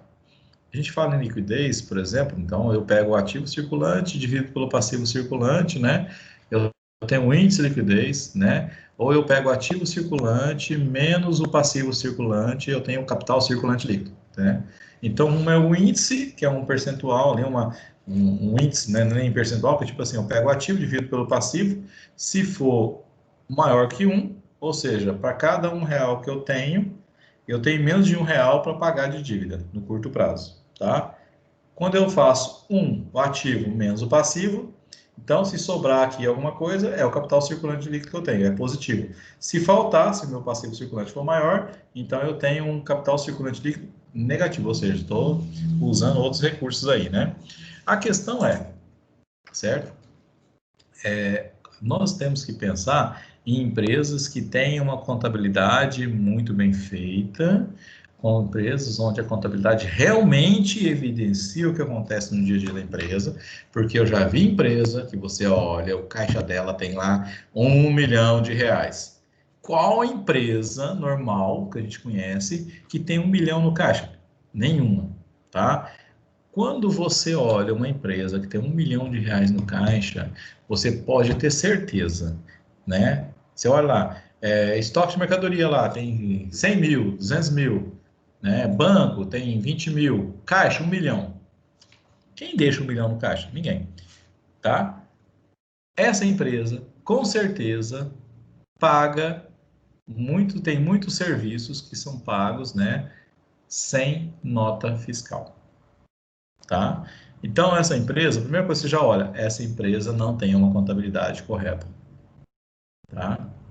Não tem. Por quê? Professor, como é que você sabe que uma empresa tem caixa muito alto, paga sem nota? Porque é o seguinte, você paga em cheque, você paga em transferência. Quando você vai contabilizar o banco, por exemplo, você não tem uma nota fiscal, você não tem um recibo, não tem nada ali, entendeu? Então, o que você vai fazer com aquele valor? Você vai fazer um suprimento de caixa, ou seja, se ele saiu do banco, você tem que tirar ele do banco. Então você joga para pagar um fornecedor, por exemplo, né? Ou uma despesa, qualquer coisa. Mas tem que sair do banco. Ah, você não tem nota, então não tem fornecedor, não tem despesa, não tem nada. O que você faz? Tira do banco e põe no caixa. Toda vez, suprimento de caixa. Tá? Fez isso, começou a subir o caixa, pode olhar e falar assim, essa empresa, a contabilidade dela é furada.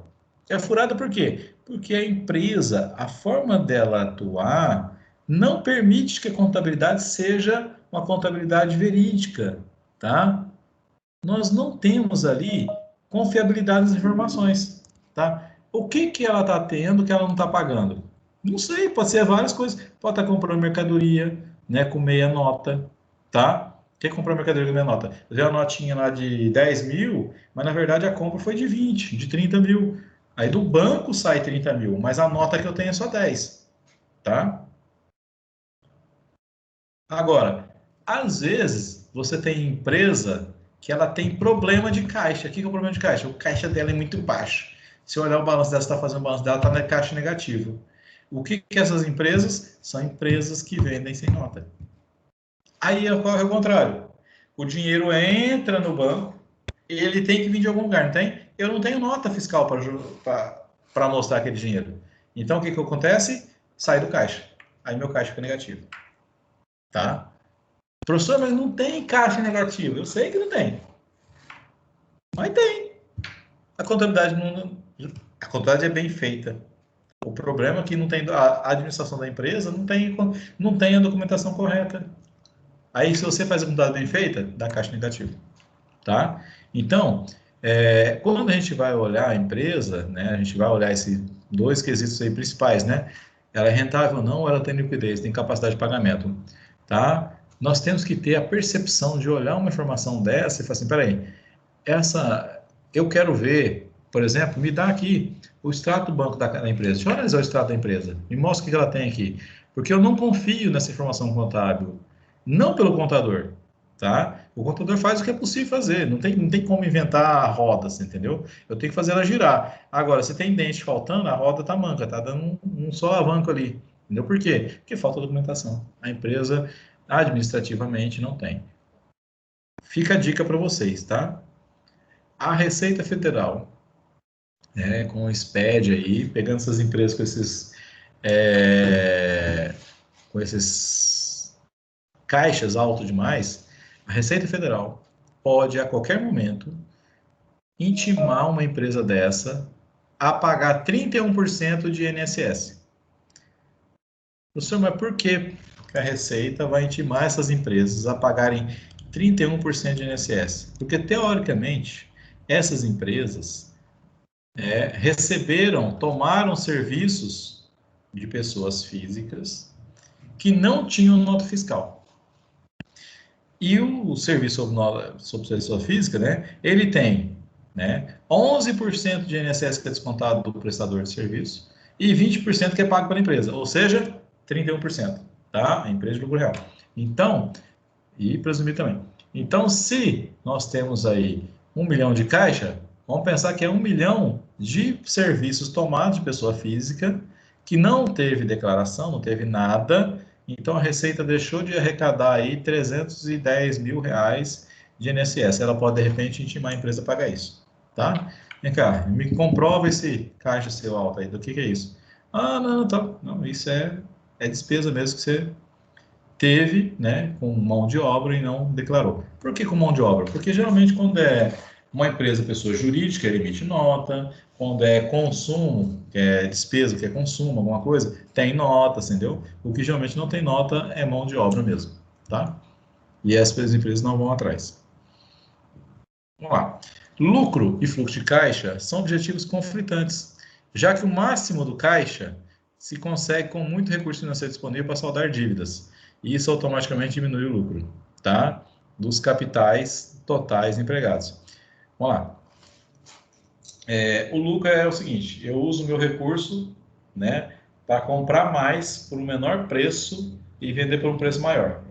E às vezes, para que eu venda, eu tenho que, de repente, dar prazo, tá, para o meu cliente. Vamos lá. Lucro, vai lá para o DRE. Receita menos custo menos despesa. Beleza. Isso é uma coisa.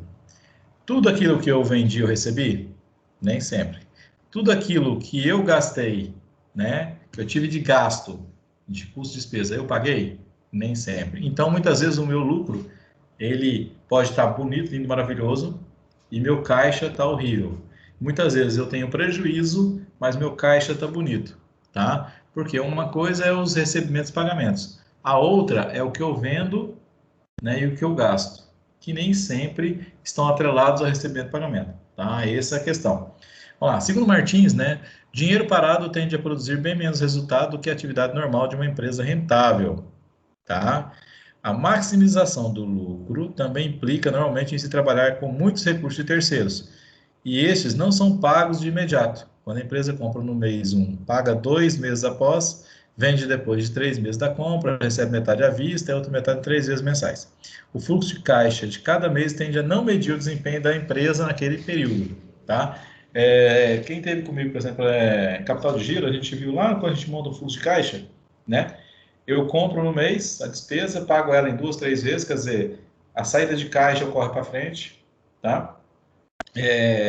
Quando eu tenho a mercadoria, uma parte eu vendo à vista, uma parte é a prazo, e tudo isso interfere. Se a gente olhar o DRE e o fluxo de caixa, são informações complementares, porque uma mostra as possibilidades de ganho que a empresa está tendo, que é o DRE, como ela está trabalhando no operacional. A outra mostra como ela está trabalhando os seus recursos. Por quê? Porque uma coisa não é atrelada à outra, Nem sempre, vamos lá. Não é tudo que eu vendo que eu recebo à vista, Com exceção, eu conheço uma empresa aqui em Imperatriz, que tudo que ela vende é à vista. É a pizzaria, a esfirraria do Tio Ali. Lá não tem cartão de crédito, nem cartão de débito, tá? tudo que ele vende é à vista. Então, se ele declarar ali uma receita diária de 10 mil reais, pode saber que no caixa dele entrou 10 mil reais. Tá? Ele não tem nada de duplicado para receber. Ele não vende a prazo. Tá? Ele não tem cartão de crédito para receber, porque não vende por cartão. Ele não tem custo de cartão. Tá?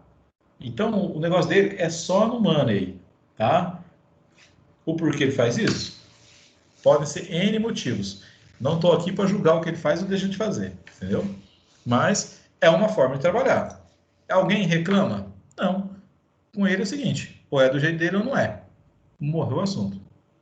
É a mesma coisa quando a gente vai comprar pela internet. Você consegue negociar pela internet? Não. A situação está ali. Olha, você compra ou um boleto, que é aí à vista, ou você parcela no cartão de crédito. Tá? Ou você pode até usar um cartão de débito para pagar uma vez. Mas são situações que estão ali. Você não tem negociação. Ah, não. Faz o seguinte, faz um boletim para mim, eu pago em 10 vezes. Não existe isso. Tá? Aqui o que nós estamos falando é o seguinte. Vamos lá. Para eu ter um fluxo de caixa, bastante dinheiro no caixa, eu tenho que segurar esse dinheiro parado.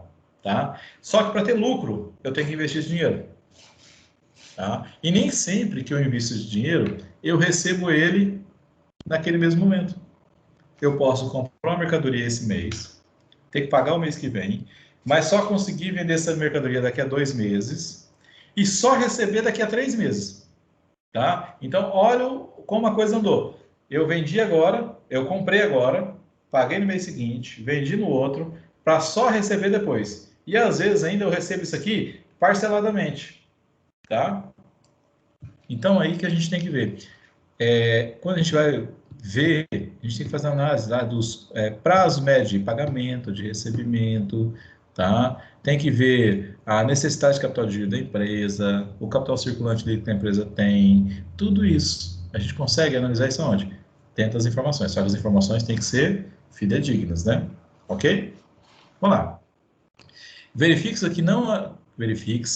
que não há sincronia nos resultados gerados em determinado período, em função de não haver uma sincronia entre o que se compra e vende e seu respectivo resultado, pois entre esses eventos há a questão dos prazos de pagamentos e de recebimento. Tá? A gente consegue analisar, se você pegar os balanços das grandes empresas, gente, tem empresa grande aí que o prazo dela de recebimento é de 170 dias, 180 dias. Tem empresa que o prazo dela de recebimento é 20 dias, 30, 40, 50 dias, tá? Tá? Não quer dizer que é bom, que é ruim, tá? A gente tem que não dar, tome cuidado. Não vamos pegar um índice somente, né? É a mesma coisa que fala o seguinte, olha, você viu uma pessoa que é mau caráter, aí você deduz que todo mundo daquela família, por exemplo, é mau caráter. Não, tá? É um ponto que você está analisando. Aqui é a mesma coisa. Você olhou, é um ponto em análise, vão analisar os outros, tá? Porque um está interligado com o outro. De repente, ele é um ponto fora da curva, seja para o bem ou seja para o mal, tá? Então, de repente, você olha um índice que ele é muito lindo, maravilhoso. Vou comprar a ação da empresa por causa disso. Mas os outros índices todos são ruins, tá? Então, a gente tem que tomar esse cuidado, tá? Vamos lá, os registros das compras e vendas, independente das saídas e entradas de recursos, são realizados pelo regime de competência, tá? Enquanto que o nosso, vamos lá, a nossa parte econômica, o que é a parte econômica? É o DRE, as receitas de vendas, os custos e despesas são registrados para regime de competência. Só que o nosso financeiro é regime de caixa, regime de competência. Eu vou registrar quando ocorrem, independente se eu recebi ou não, independente se eu paguei ou não. Já o caixa não. Né? Não importa quando eu comprei ou quando eu vendi, importa quando eu recebi ou quando eu paguei. Então, há essa discrepância aí, vou usar um termo, um delay, né? Que o pessoal usa muito para questão de vídeo, né? A gente vê aí os repórteres, chamam um repórter lá que está lá no Oriente Médio. A gente fica olhando para a cara dele, demora aí uns 10 segundos, aí ele responde, né? Mas, na verdade, ele respondeu antes, tá? Vocês sabiam? É que ele levou o tempo para receber a informação, ele respondeu e nós demorou um tempinho para a gente também receber a informação dele, tá? Então, o tempo que foi é o tempo que demora para vir, tá? Colaboração do balanço, demonstração do resultado, pelo regime de competência. Temos a distribuição lógica e racional ao longo do tempo dos fluxos de caixa da empresa, tá?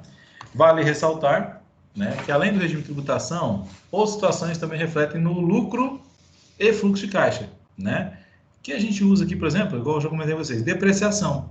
Na verdade, a gente tem amortização, exaustão, mas são os mesmos princípios, né? É quando algo vai se perdendo, vamos dizer assim. Depreciação, eu tiro o preço.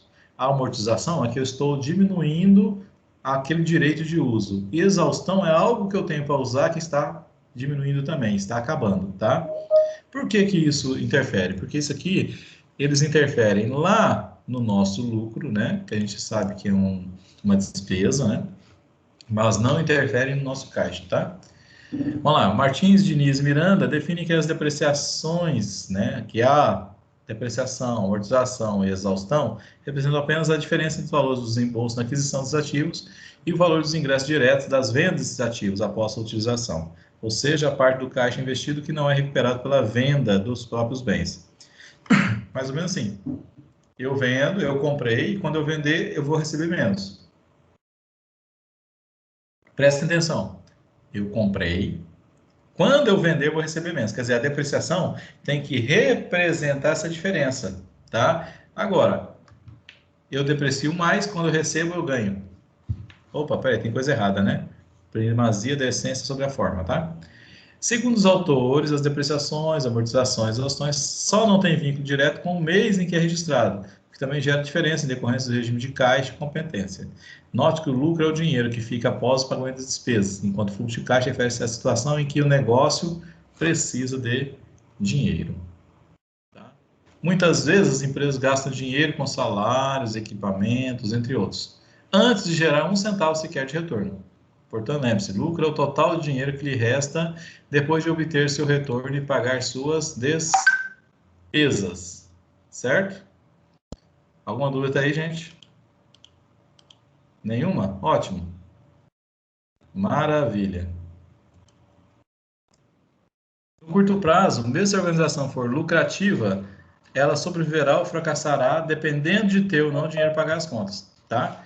Vamos lá. Eu vendi muito, né? Eu vivo falando de vendedor, tá?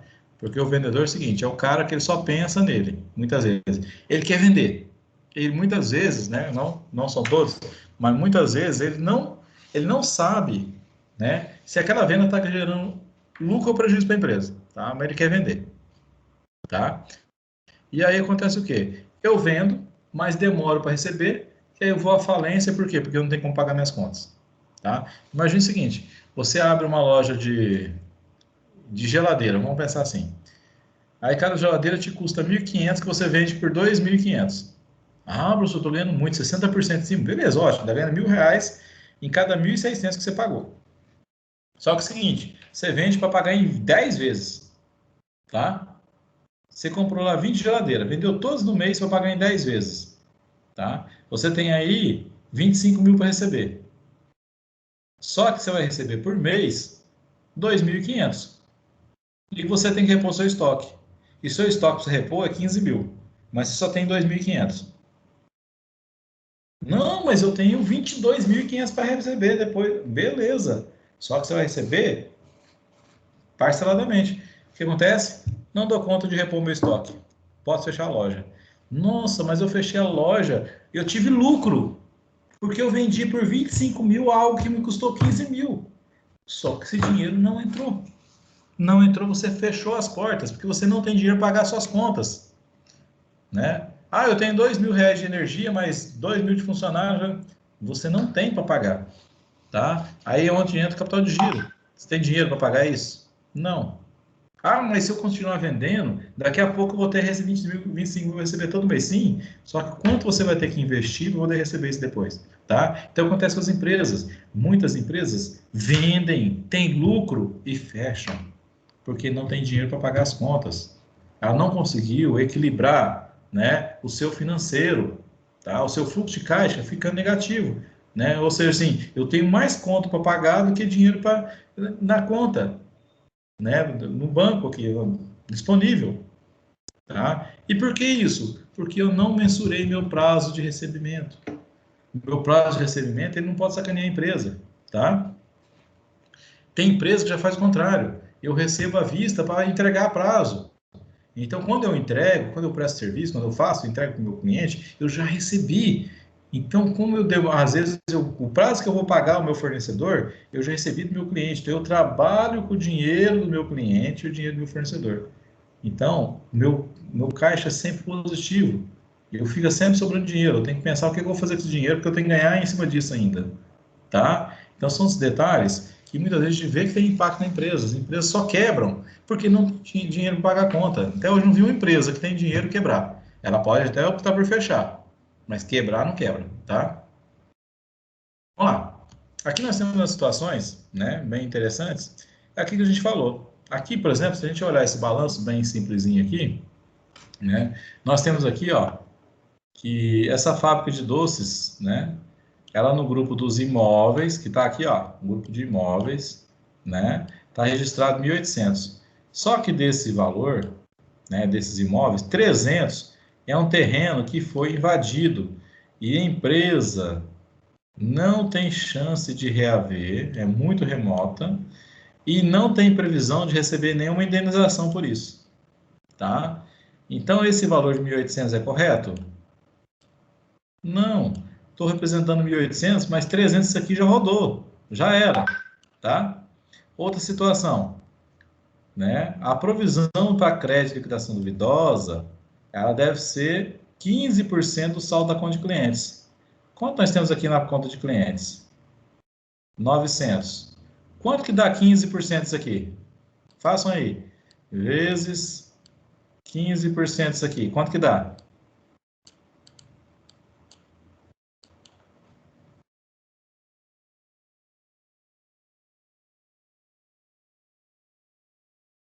Vixe, tá todo mundo dormindo aí? Repete de novo, professor. Quanto que é 15% de 900? 135. 135. Então, eu tenho que ter, na minha PCLD, né, 135. Quanto nós temos? 90. Então, a minha provisão tem que ser de 135. E aqui? Se eu estou com 1.800, mais 300, isso aqui é praticamente um bem que eu não tenho mais. Então, eu tenho que tirar daqui os 300. Certo? Todo ajuste desse que eu faço vai impactar onde? Aqui, ó, no meu patrimônio líquido. Tá? Aí a gente faz esse ajuste. Por quê? Eu estou olhando algo que, na verdade, não reflete a realidade da empresa. Tá? Então, eu tenho que atualizar o valor de imóvel de 1.800 para 1.500. E aquilo que está anotado lá como 45, perdão, como 90, eu tenho que atualizar para 135. Então, eu tenho que fazer um ajuste de quanto? De 45. Não é? Ó, aqui tem 90, para 135, falta 45. E aqui eu tenho 1.800, eu tenho que tirar esses 300. Fazer esse ajuste para ter um balanço mais claro. Como ficaria? Tá? Ó, a minha conta de duplicados a receber não muda, tá? Tá? Isso aqui, gente, nesse material que está disponível, isso aqui não, o correto não é aqui, o correto é para cá, tá? Mas tudo bem, deixa quieto aqui por enquanto. Ó, então eu vou ajustar a minha provisão para crédito e liquidação duvidosa para 135, tá? As coligadas continuou tudo, né? Meus imóveis, que era 1.800, passa a ser 1.500. Com isso, nós vamos ter o ajuste, ó. Essa diferença que foi ajustada aqui, ó, para menor aqui, tá? Ela também diminuiu aqui, tá? Porque o meu balanço tem que bater, não tem? Então, nós tínhamos aqui antes, né? Esses 345 dentro daria um balanço aí de R$3.000 aqui, né? Ativo e passivo. E agora foram ajustados. Na verdade, o meu ativo que eu tenho é de 2.655 e o meu passivo automaticamente tem que ser o mesmo valor, tá? Pergunta de prova, tá, gente? Se eu tenho um ativo 2.655, qual o valor do meu passivo? Do meu total do meu passivo, né? É o mesmo valor, tá? Entenderam?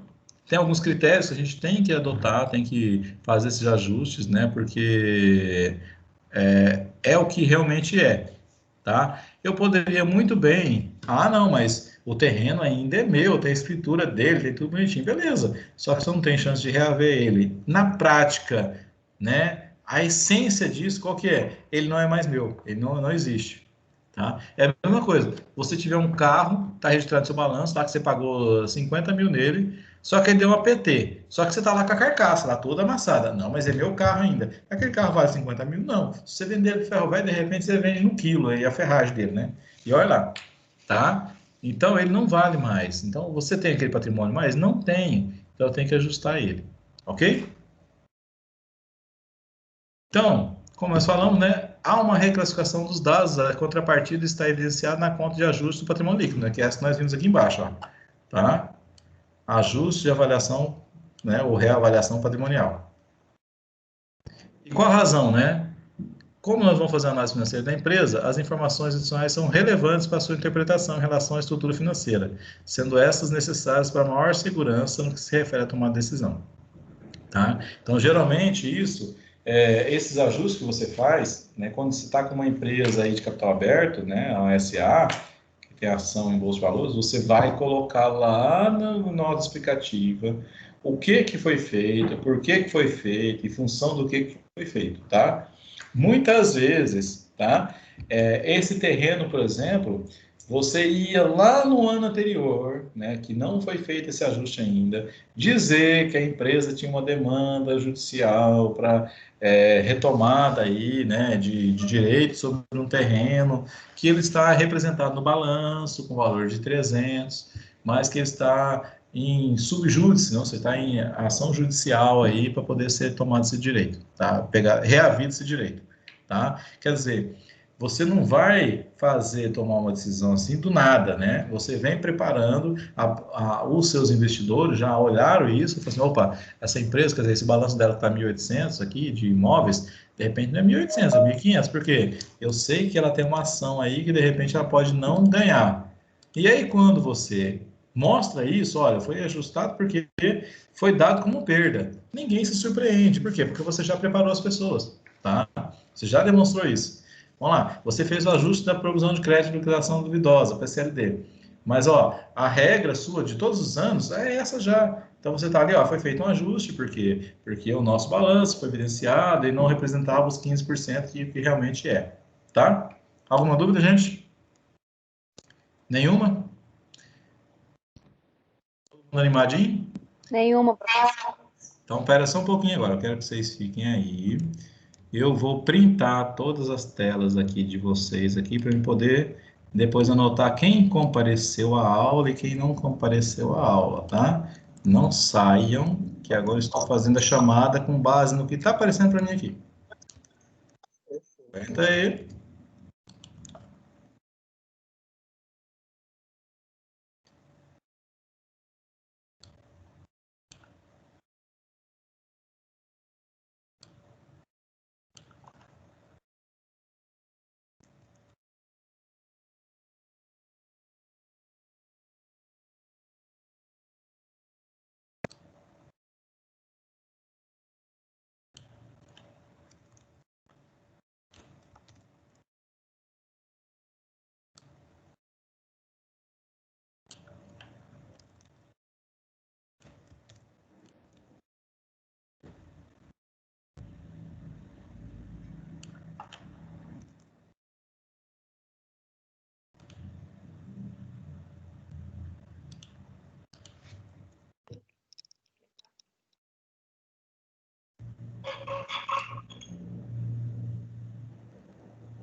Beleza. Chamada feita. Agora tem uma atividade para vocês entregarem meu e-mail até as 10 horas de hoje, tá? Então, vocês têm aí 55 minutos para mandar, para chegar no meu e-mail, tá? E Que atividade é essa? Como assim, neném? isso daqui, ó. Eu vou printar isso aqui agora e vou jogar lá no grupo. Quem pode responder isso aqui? Quem estava presente na aula, tá? Eu vou considerar a nota somente. Você vai colocar no grupo, professor? Não, vocês vão mandar lá no meu e-mail, ó. Vocês vão mandar aqui, ó, no meu e-mail, Sidney Mariana. A atividade você vai mandar no grupo printado, que é para ficar melhor. Oi? Você vai mandar no grupo printado essa atividade aí para a gente ver?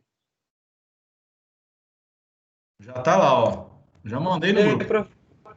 Só essas 3 questões, né? É em grupo, professor. Não, é em grupo de 1, tá? Vale 100 pontos, tá? Mas eu tenho que chegar no meu e-mail até às 10 horas. Professor. Então, Tá ok, tchau. tá. Ei, professor. Digas. É para mandar Tchau. igual aquela, a questão e a alternativa, é? Não, vocês podem mandar lá só a alternativa, ó. Questão 1, alternativa A, B, C ou D, entendeu? Questão 2, alternativa mais fácil, tá? Manda aí, eu tô perdendo tempo. Às 10 horas vale, tá? Só vale para quem tava printei, ok? Professor, professor, vale para mim que cheguei depois da chamada. Não, eu fiz a chamada e você já estava aqui, não estava? Tava não. O Alisson apareceu para mim já aqui. Quem chegou por último para mim foi a Rutiele, só que eu estou considerando, tá, Rutiele? Só, mais ninguém que chegar aí. Tá bom, professor, porque minha internet é alternativa, é? Ei, professor. Oi. O pai tá on. Professor, vai me considerar o Alisson. Não entendi. O senhor vai me considerar? Já, estou considerando. Valeu, meu amigo. Ok? Então vamos lá. Deixa eu parar aqui e acabar a gravação. Aí vocês mandam que depois eu vou olhar, tá? Ó, vale até 100 pontos. Não quer dizer que vai ganhar 100 pontos só para mandar, não. Tem que estar certo, viu? Tem que mandar só as respostas.